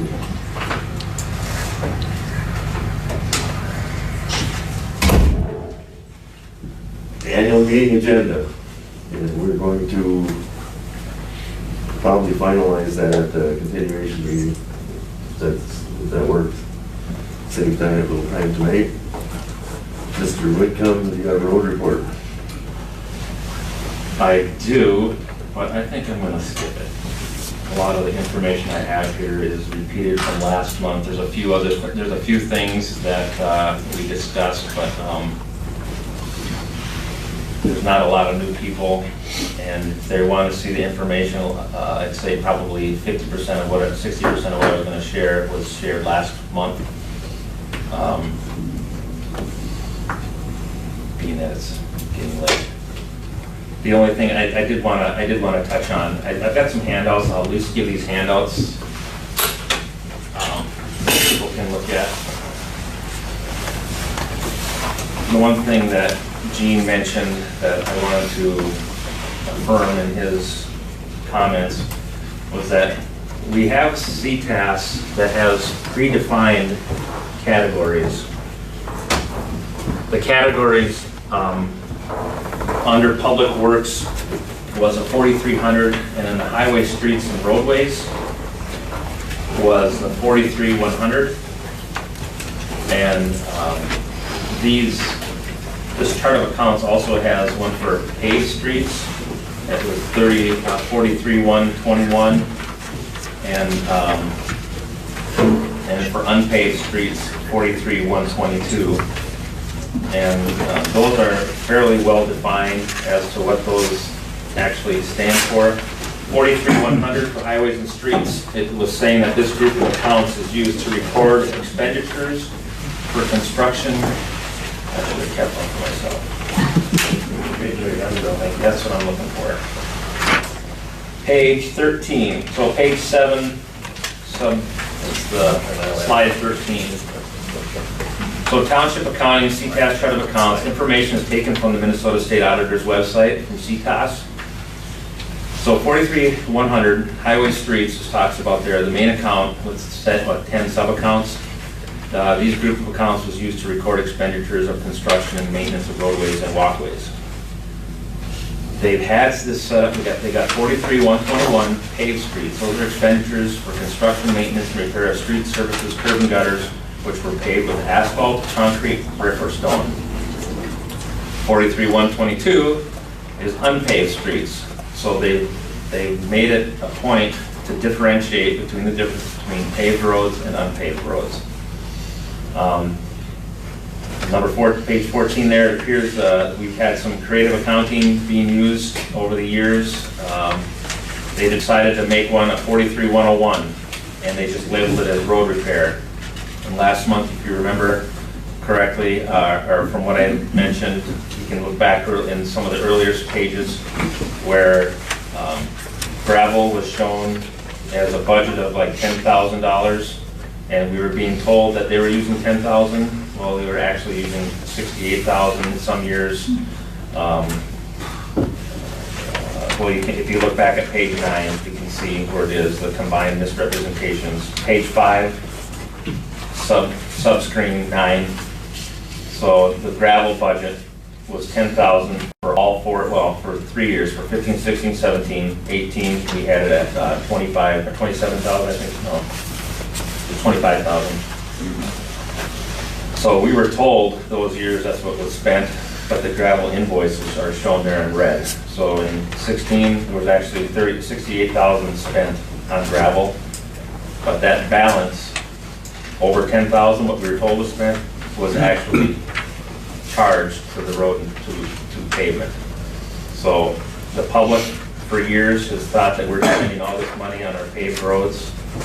We have over 5 years, it was budgeted $550,000 in pavement. It's on page 6, subcategory 20, or stream 12, I'm sorry, page 6 and 12. So we were told that our budget was $550, and we were told that we were spending $214,000 on the roads. There was less than $43,000 because some of that $43,000 was for off the road culvert. I think Joel, you actually installed that one, and some beaver, getting rid of some beavers and those types of things. So I think the actual number is closer to like 37,000. So for years, when anybody has been coming to these annual meetings, when you've been told that we've been spending all this money on paved roads, that has not been the case. So that's, Doug and I have talked about this, and these are some of the headaches. I don't want to speak for Doug, but some of the headaches he's had, just trying to figure out where this money is and where it's gone. So our goals, if you go to page 9, the goals regarding the roads in our township: enhance communication to residents to help everyone understand the responsibilities and action plans to be addressed. Second bullet, develop a priority scale for both gravel and paved roads. And some of that information I've shared with Gene. Prioritize and act based on facts and data. Reduce and eliminate over-maintenance and under-maintenance for each type of road surface. We've spent a lot of time on our gravel roads, even just we were grading them whether they needed them or not. And I really appreciate Mr. Haas, working with him this summer. He's been good help in just kind of helping us with the township, getting the roads reshaped and grading the roads that only need to be graded. I had several comments from residents who were asking prior why we were grading roads that they were in perfectly good shape, and then they kind of get messed up. But anyway, third from the bottom, eliminate neglect for paved roads, which adds cost. And I kind of mentioned that earlier. There were also comments made that we may be doing some, what was the word that was used? That doesn't matter what was said. Second on the bottom, assure a long-range budget is developed to address the township's responsibilities to all roads in a regular program for maintenance as required by statute. I went over the statutes many times over the past months. And then to establish a clear shared responsibility achievements with all bordering city and township governments. So the last page there, I'll just touch on that page, sheet 21. You see those other charts on the left-hand side on sheet 10. So I've had lots of concerns, really more than I can list here. We have only looked at a few areas of discrepancies in the accounting system. I'm not really sure, and I only was looking at the road and bridge. I haven't looked at the other side of the governance side at all. We found misrepresentation and concerns, as I've shared in payroll. We've had payroll going out that was charged to ice and snow in June, July, August, September, and vice versa. We've had things that should have been done in the summer that are being charged for the winter. And again, it's the payroll. It really wasn't that much when it comes to the dollar amounts, but it's just the fact that when we're looking at this information, it's really hard to understand. So you can read through everything there. The taxpayers have not been given factual budget for years. We've confirmed a lack of maintenance for 90% of the paved township roads over the past 10 years. Many taxpayers have been taxed and not been given services the township is obligated to provide. So it's time for a clear plan for our township roads. So that was kind of in a nutshell. You guys can take this home and read over that if you'd like. I don't have anything else other than that. Thank you for your time. Thanks, Tim. Mr. Duden, give us a little bullet report. Several weeks ago, we hit 40 degrees. Brian and I were kind of on the same page as all home. I sent him a text. He was on top of it. We got all the slush pushed off the roads before it refroze. We got several calls and questions last week on some sanding. Sunday you went out, or Monday you went out, poured the sand to her, trying to get rid of some of this ice. And we had one nice day of heat that got rid of a lot of that ice. Now we got this little dusting on top of it again, so I'm sure we'll get packed down again. But went out this morning, took care of all that. But another good couple melt days, should be back to par. No weeds. Thanks, Jeff. Been seeing a lot of the public comment. That's been Yeah, we've been putting it on the internet, and we're literally throwing it out on the Princeton Bulletin board, and I'm just waiting to be crucified, but everybody's thankful for it, so. I mean, usually if there's an issue on there, somebody will post it, I'll shoot a text, you know, it's boom, boom, you know. I don't think you've hardly even been involved in it, have you, Doug? I haven't gotten any calls. Well, as a township member, living on Township Road, I think they have done a marvelous job compared to other years. Probably the years that we were paying for frost removal in July, but yeah, no, they really are. They've done. That's misrepresented, but the time was probably spent, but it was Right. It was just convenient to just throw it into. Yeah. Okay, we'll throw it in this item, Please, and yeah. it was not representative of where the money was being spent. No, they have done a very good job. We've been real happy with them. Thank you. I appreciate it. We appreciate. No, like I was going earlier, we're trying to do the transparency thing, so, you know, Brian and I are coming up with a game plan before it even snows, or while it's still snowing. Right. You know, throw it out there, and I got it out on the internet before you guys even know about it. And then I screenshot what I write, and I send it to each one of you guys individually, so someone called, you're at least aware of it. Been working pretty good, I think. I think so, yeah. I think it's been great. Because when we went push slush, you know, people were asking, so. Yeah, I was a couple hours ahead of you on that. Yeah. They were wondering when you were gonna do the city, like, people were Oh, like. yeah, that's the biggest thing, yeah, we know. What are you gonna put up in cemetery and bus garage? Well, we're not. Township. Well, I think the biggest part of that equation is Brian has worked for the township for years. He knows the roads. He knows how to plow snow, and he's got the experience that we really haven't had in the last few years of trying to pick and choose people to run equipment that they weren't familiar with. But Brian knew the roads. He's got the equipment. I think that's a big part of why it's coming together this year. It's someone that's familiar with it. Called professionalism. Is that it? You've been called a lot of things, but never professional. Okay, I've had a few people over the past month and then again tonight at the planning commission meeting that information's just not available. It's not available quick enough. It's hard to find on the county site because you got to go to the county site and you got to try to figure out where the township site is within the county site. And I really think it's time to look hard at doing our own website.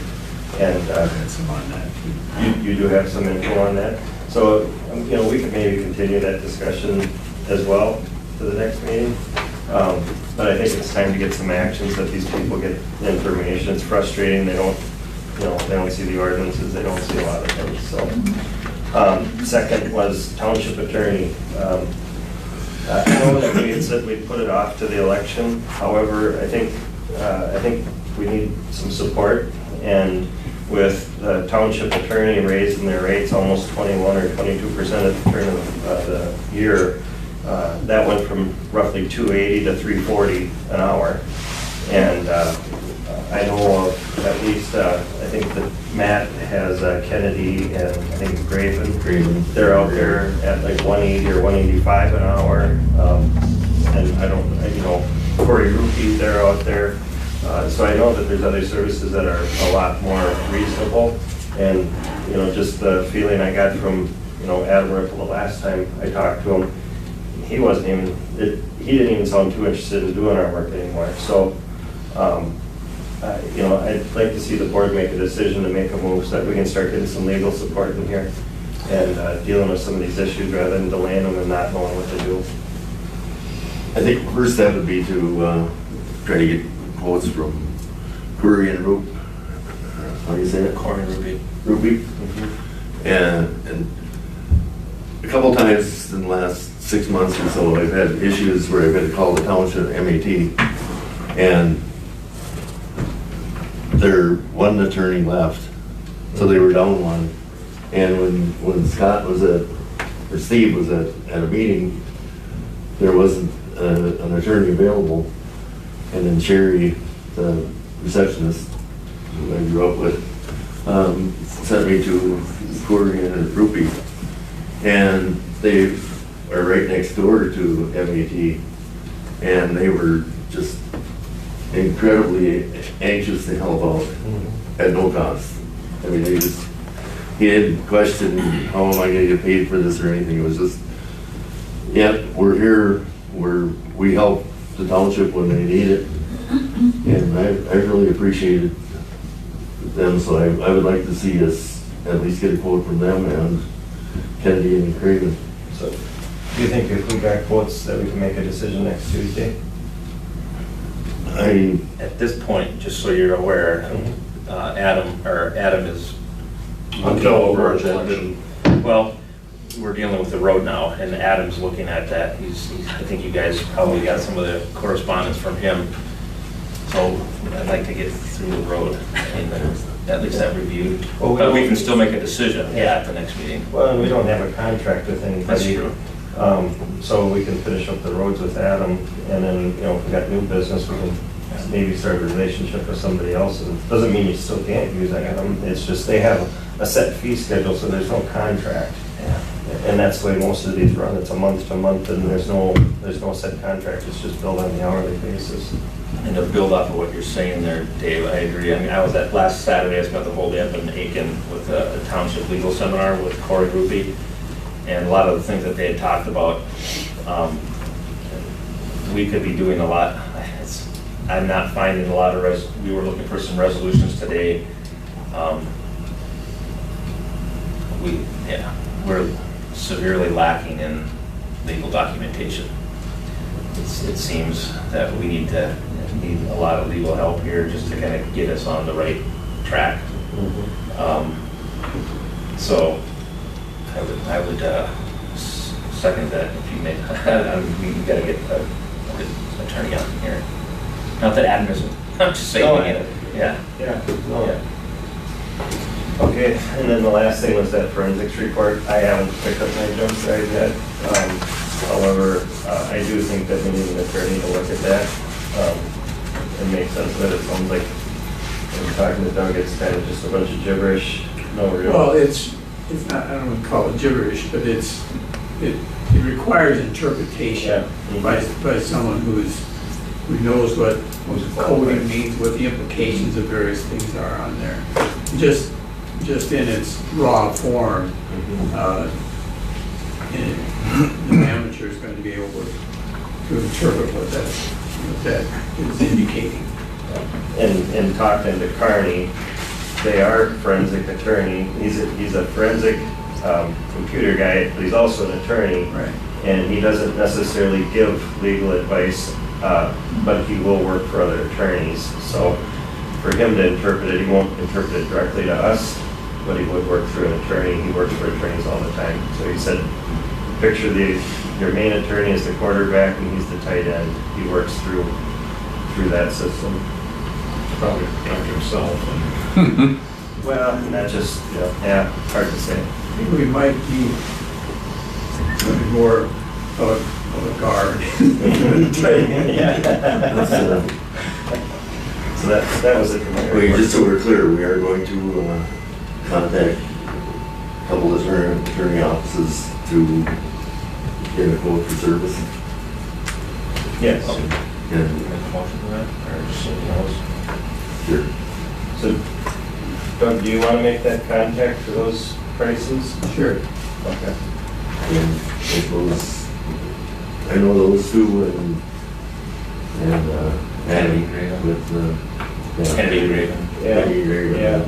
And Matt has one other one that's prominent on there. Definitely want to work with attorneys who have experience with the townships. Yeah. And we'd probably wait till we actually would formally change in March 24th meeting. We've been up with them that long. So we'll use that. By that time, we should have contracts in place for the road.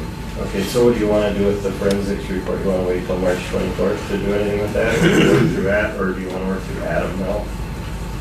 Where are we going to spend For the forensics? well, the forensics, they went through their funds on that to gain that equipment. They're totally used up. Yeah. So we'd have to. We would have to, we'd have to be allocated more money, and that's going through that until we hear from that attorney, so kind of everything. Right. I mean, on the upside is the hard drive was mirrored, and so there's, you know, there's a timestamp, and that's really what our goal was to, you know, make sure that Doug had a clean path forward, and they got that handled. So what's your recommendation on the ordinance? I guess I'm fine with waiting just as long as it's here. Just an answer, no? Okay. Any supervisors have any other business? The fire board meeting was canceled last month, so I'll have nothing on the fire board. And airport, I told them to move it off. I was sitting here and going through some stuff. And the next day, I thought, airport meeting last night, and no girl showed up either. Suppose they gave a meeting and nobody came. I got fly my day off. Planning commission, or city planning commission is next week. It wasn't yesterday because of the holiday. Anything else? If not, clerk treasurer report. Okay, quick financial summary, beginning balance $766,692.05. Receipts of $7,795.21, disbursements of $36,688.48, ending balance of $737,798.78. So, still in the black by quite a bit. And that would be as of January 31st. That's the end of, yeah, January 31st. And you've all seen the financial reports, they're all signed off, so thanks very much for that. Last time we talked about the date for the Board of Appeal and Equalization. Preempted by Mille County, they set it for April 23rd at 6 p.m. The Board of Equalization, or Appeal and Equalization is Thursday, April 23rd at 6 p.m. here. Assessor's office. And just to add to that, I'm not sure when they have a class, but some of you guys should get certified. I have that, yeah. It's an online class, it takes, I don't know, a couple hours at home. Yeah, and Gene, you're good through when? Come on, tell me. Next year, I believe. July 1st. This year? 2020, yeah. Okay, so I have to take it again. Yeah. But we should have at least 2 people. Because if I did not show up, then I think Greg is still good to save time. But he may, well, he won't be on the board anymore by then. So if I didn't show up, then it would go to, then the county would have full control over the Board of Equalization. There'd be no appeal process for the next 5 years. So you better copy up with. So it has to, does it need to be a board member? I believe so. I think so. Yeah, Board of Appeal, yeah, you have to, they are the Board of Appeal, or no, they are the Board of Appeal. Yeah. And all it is for the rest of you, we have to have a quorum.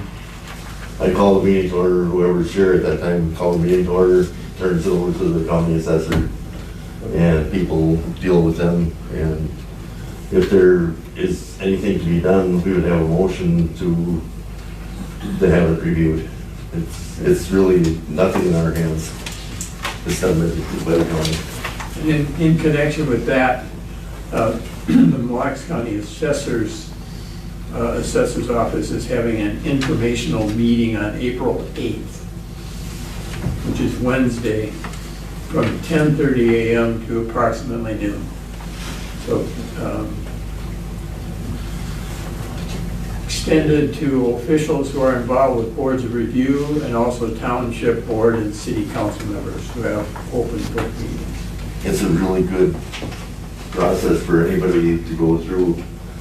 You learn how your taxes are determined based on what your land use is, and if you have, I think it's 5 acres with a house and road and And then they assess so much for your driveway, so much for your wells and so on. It'll tell you, you can go home and figure out exactly what your valuation should be on your home.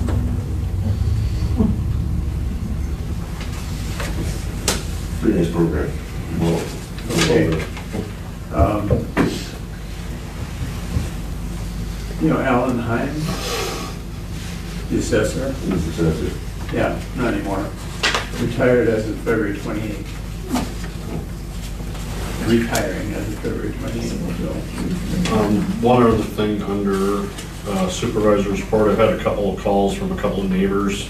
A to Z restaurant at the end of the road on Brickton there. There's equipment overspewing the tree lines. There's equipment all over the front yard, now it's spilling into Andrews. The old Saab dealership is spilling in over there.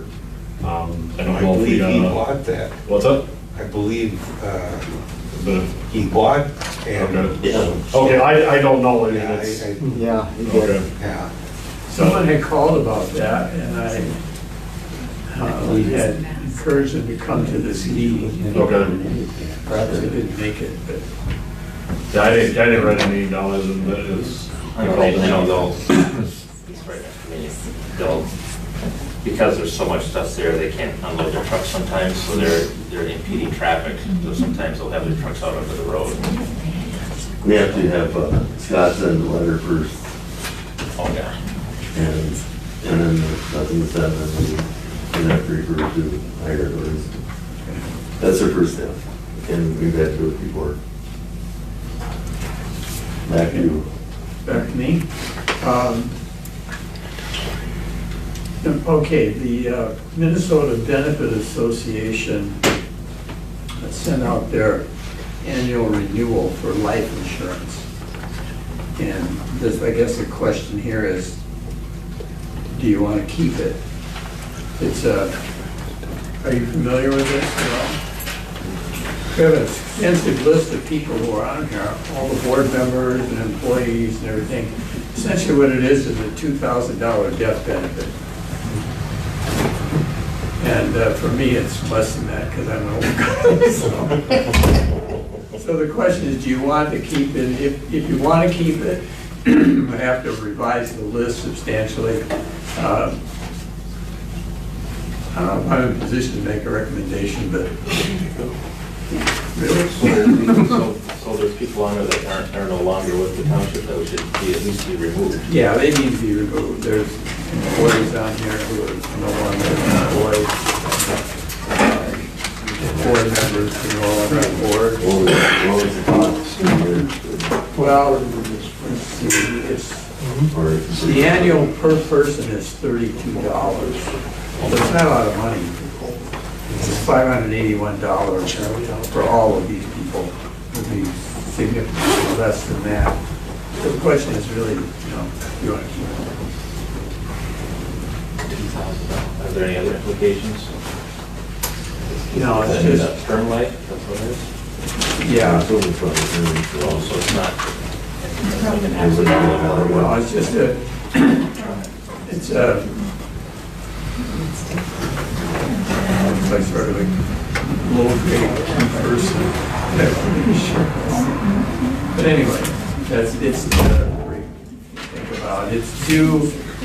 think about it. It says April 1st, but I talked to them and they said, well, anytime in April.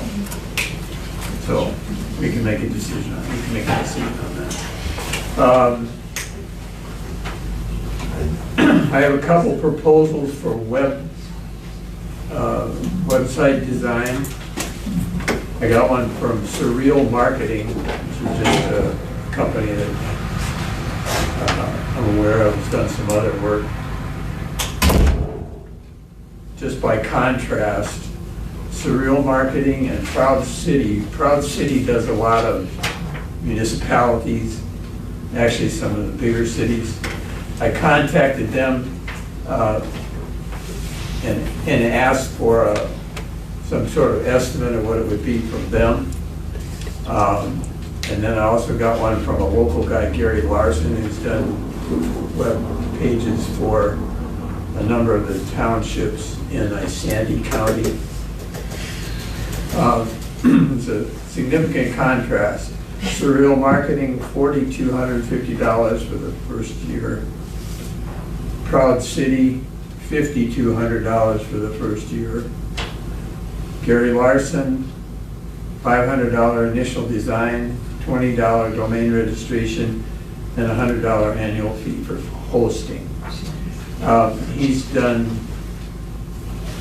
Stanford Township, Bradford, Wyanett, and Springdale. Or Springvale, I mean. I've been trying to get a hold of Gov Office. Bill Strange, he knows what I've been through on this. I've called them a couple times, left messages. I've filled out their little form on the website twice, and I've emailed the guy, and I haven't heard back. But I'm hopeful that I will. Gov Office has done Livonia Township and Baldwin Township, and those are nice. And I understand from Sandy, right, no, Kathy at Baldwin, that it's not terribly expensive. And they're nice. The ones that Gary Larson has done, I think they would be adequate, at least as a starting point. I like the way. Pardon me? That would be our own website. Yeah, that's what we would remove ourselves from Mille Lacs County, establish our own identity, and we could do a lot more with it out there, in informing people. I've known Gary Larson since 72, and he's top notch. Yeah. I talked to him, and he, certainly not out of range as far as the price, but I do want to hear from Gov Office. We would have our own domain name. Our email would be connected to the website rather than to Gmail. Sorry. And then we can manage that more carefully that way. And who knows, maybe we can get to the point where we can take payments on it. I mean, that would be dragging us, kicking and screaming into the latter 20th century, but it would be nice. So that's moving on, but I think that's something that I think just based on our desire to be open and to put the information out and get it out to people would be very helpful. Another item on that I want to see if we can get started is an email list of our residents, just have them sign up. We could do that once we have the website, just sign up for our email list.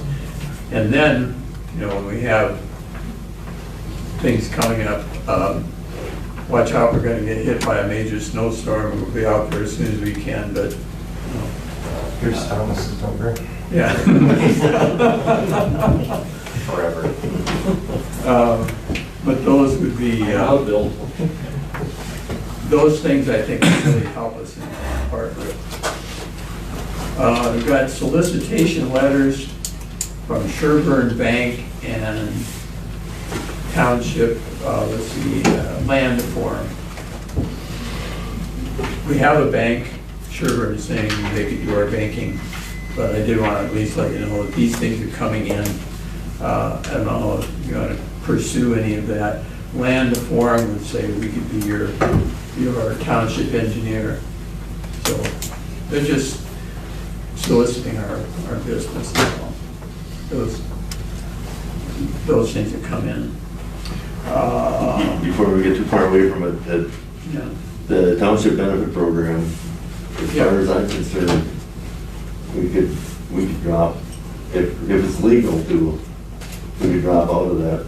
It would not bother me any unless one of you people feel like you absolutely need that benefit. Be one less piece of paperwork and one less expense. Yeah, I can call, but I can confirm it, but in talking to them, they said, well, you can you can revise it or you can drop it. They are changing the program so that it would, the benefit would go to 5,000. Of course, the premium would go Unless you want up it. substantially too. I don't know, I've got life insurance with every place I work, and I got everything paid off, so I don't need it. Yeah. Yeah, it's sort of the thing that grown-ups take care of themselves, but it's there.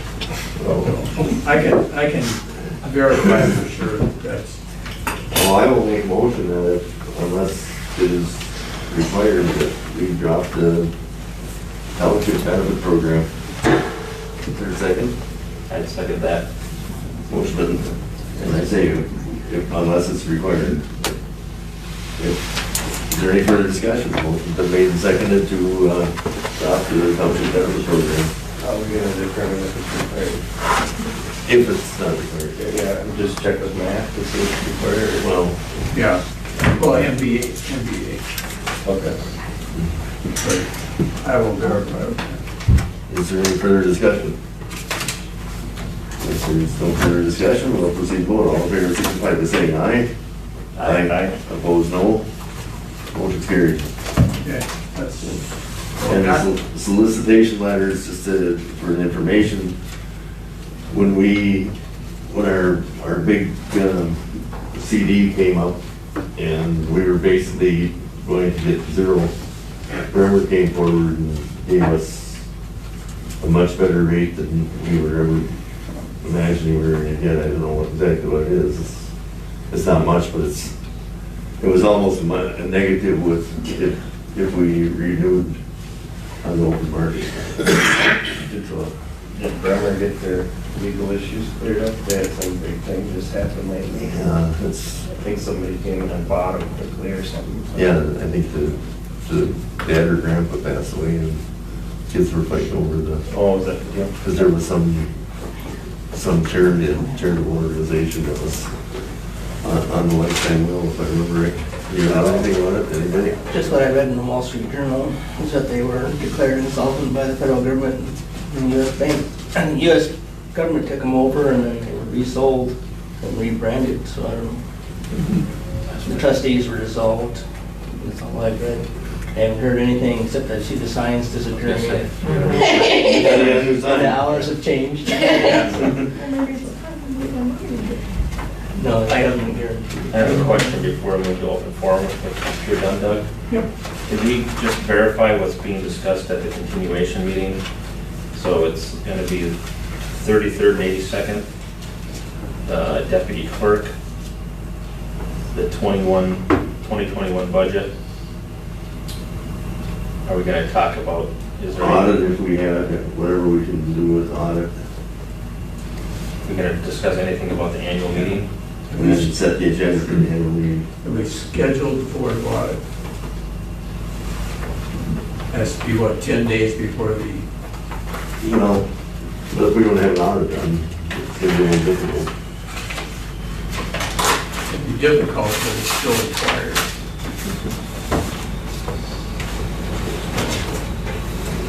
And we're gonna have to respond to. No, it's not Bergen's fault. I don't want to give that impression. I've been working on the requirements for it. They're complex and difficult to track, but I delivered a load of information to them, but I didn't get it to them by February 1st. And they had scheduled a field work for February 3rd, which they couldn't make that, so they have to reschedule the field work. And that's why I'm waiting for them to determine when they can do the field work. But talking with the auditors working on our situation, he said it would not be able to be this week because they had other stuff scheduled. So it's just a complication of being able to figure out all the things that they wanted and come up with that information and deliver it to them. Speaking of the audit, just so you're aware, after meeting with the training that I had with the attorneys last Saturday, I've got several questions that I need to be asking of the auditor. More of like, how could all of this been going on for so long? And I mean, there's several questions. I've left them a voicemail today, so hopefully they'll call me back tomorrow, so we'll give some answers towards some of those things. Just to find out that the board of audit has to be 10 days before the annual meeting. Yes.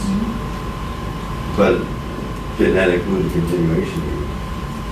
Ooh, I don't know. Because that usually would be in August. That I'd have to, I don't know, I have to reread that. It was on the document on the math website. I have to check that again. Because the annual meeting's on the 10th. Pardon me? The annual meeting's on the 10th. Yeah, so we'd have to be in February. If that is a requirement. But there's no way they're gonna have a completed audit to us by the 25th.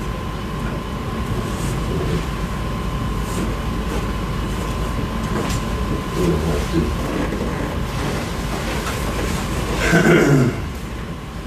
Say, thank you for forgiveness. Well, I mean,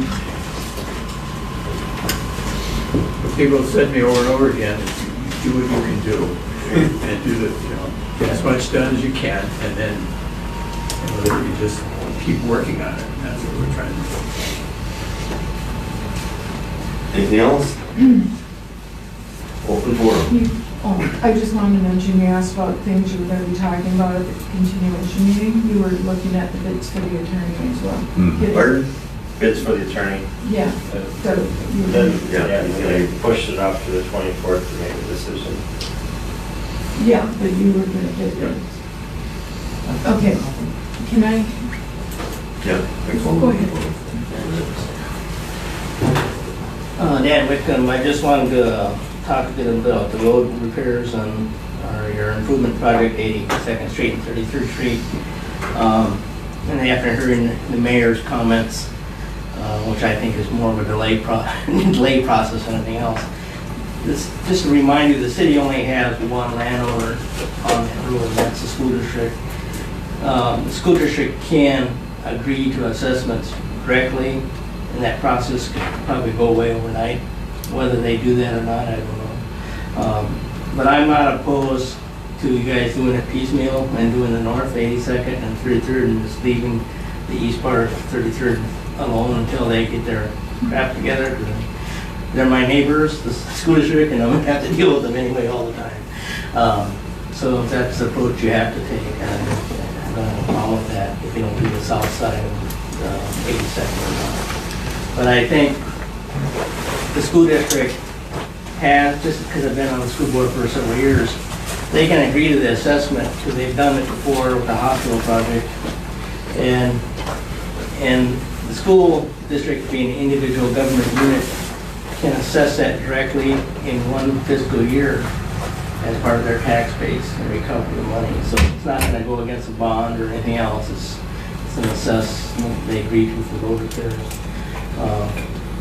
Whether the school district agrees to that or not is something else. But I think they would be agreeable to it because it's a better deal at $72,000 than what they had $300,000 4 years ago. So I think you should use that as leverage with them in the city and hold your ground, not to go to the I think it's 429 process.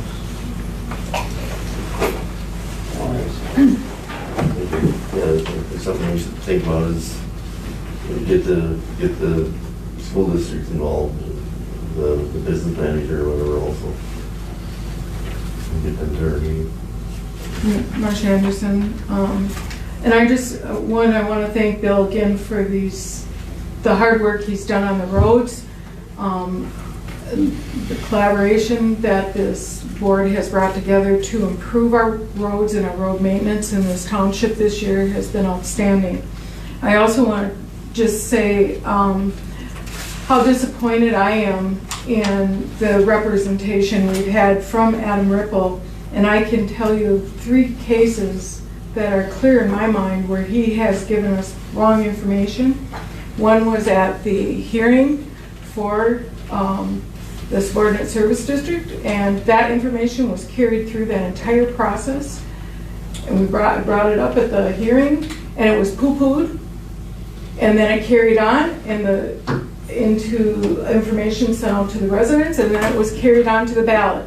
So there wasn't even an accurate ballot to vote on.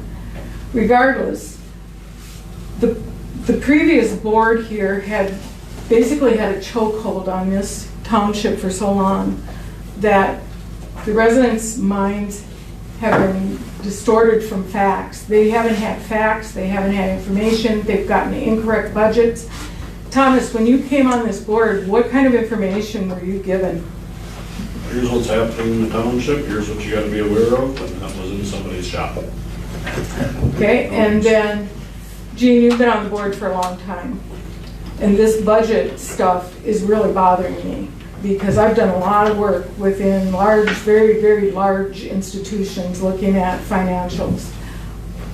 What questions from the auditors have been asked in the past? Because I brought those minutes where it was 4 minutes, 10 minutes, 6 minutes for these meetings with auditors. We never saw the auditors, the board, never. I'd see their annual report. One year the report, and I'm infringing on the open forum. I'm asking a question. But they cut and pasted, and the audit report came back as, I can't remember what township, but in Morrison County. Okay, so basically, it's like what Dave found when he called the state auditor. It's a 100,000 foot level, and none of this discrepancy stuff has been found. So I just want to ask a couple more questions because I want to go back to Adam. So with regard to all of this manipulation, lack of information, lack of transparency, issues with incorrect management of very large things. Dave's election was another one. And wasn't your seat incorrect in the information that went forward? The term was incorrect, the seat might have been as well. Okay. And then there was a vote that you guys had to do, or a motion or something, and that also was incorrect. So as a citizen here, we're paying, I don't know how many ridiculous dollars for someone who is coming in, raising their rates, and we've been seeing less than, I mean, he's not even been at some of the most contentious meetings that we've had in this township where we need legal representation. And now we want to hand one of the biggest projects that you guys have done for a while over to somebody who's multiple times demonstrated less than I would call stellar competence.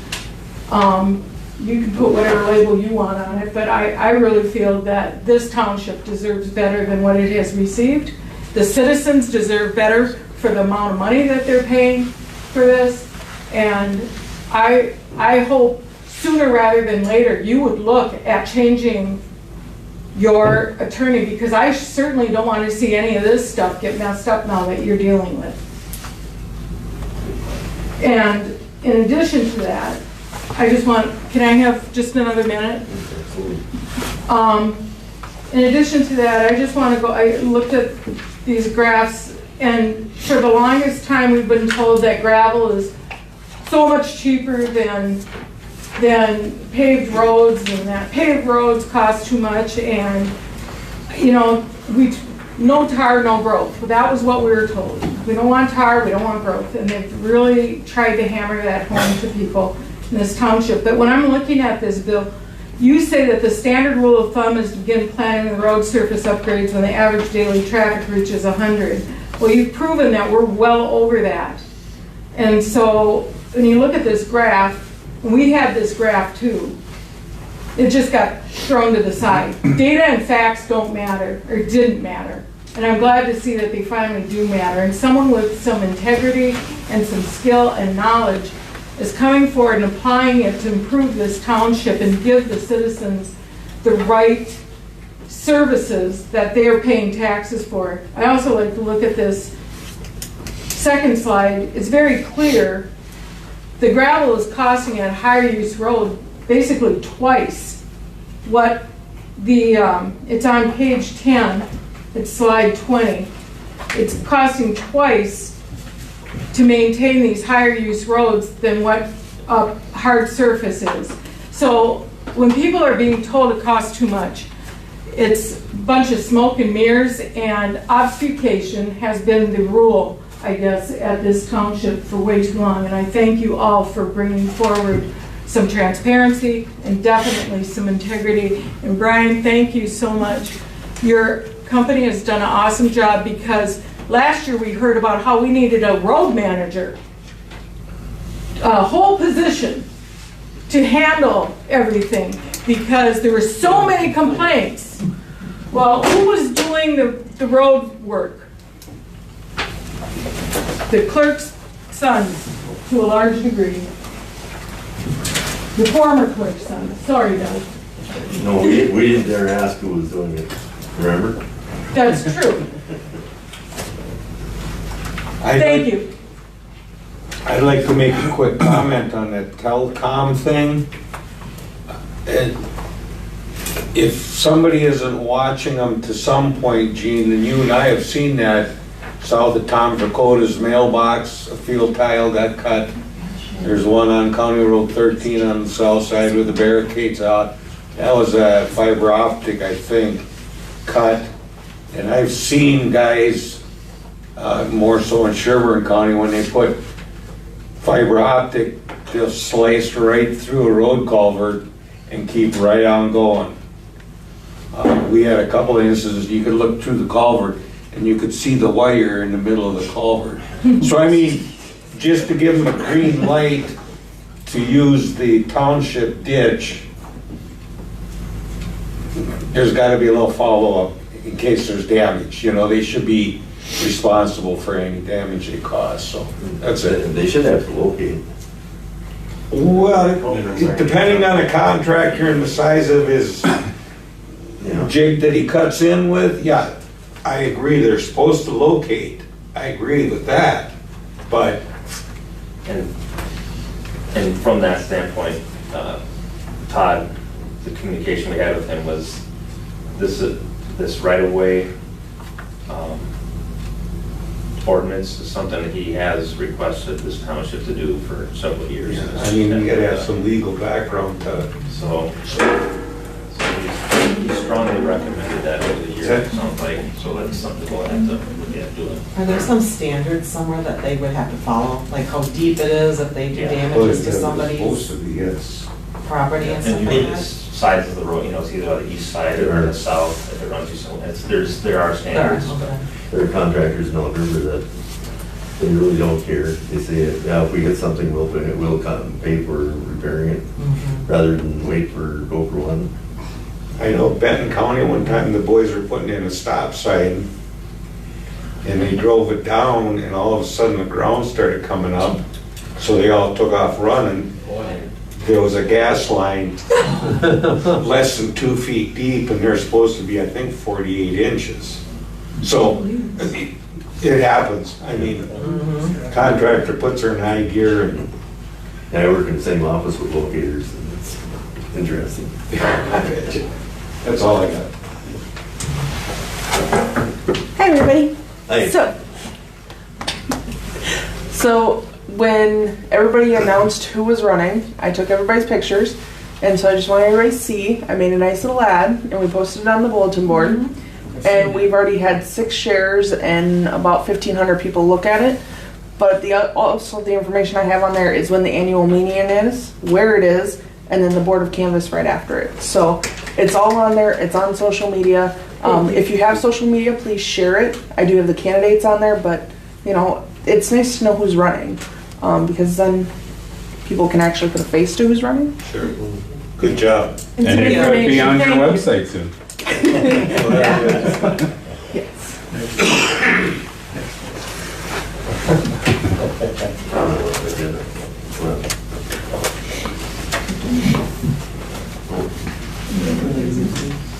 Any other open forum? Any other business properly come before the meeting? Any other business? If not, I'd entertain a motion to adjourn. Oh, wait. We have a motion to pay the bills. Oh, yeah. Is there a motion to pay the bills? I'll make a motion to pay the bills. Is there a second?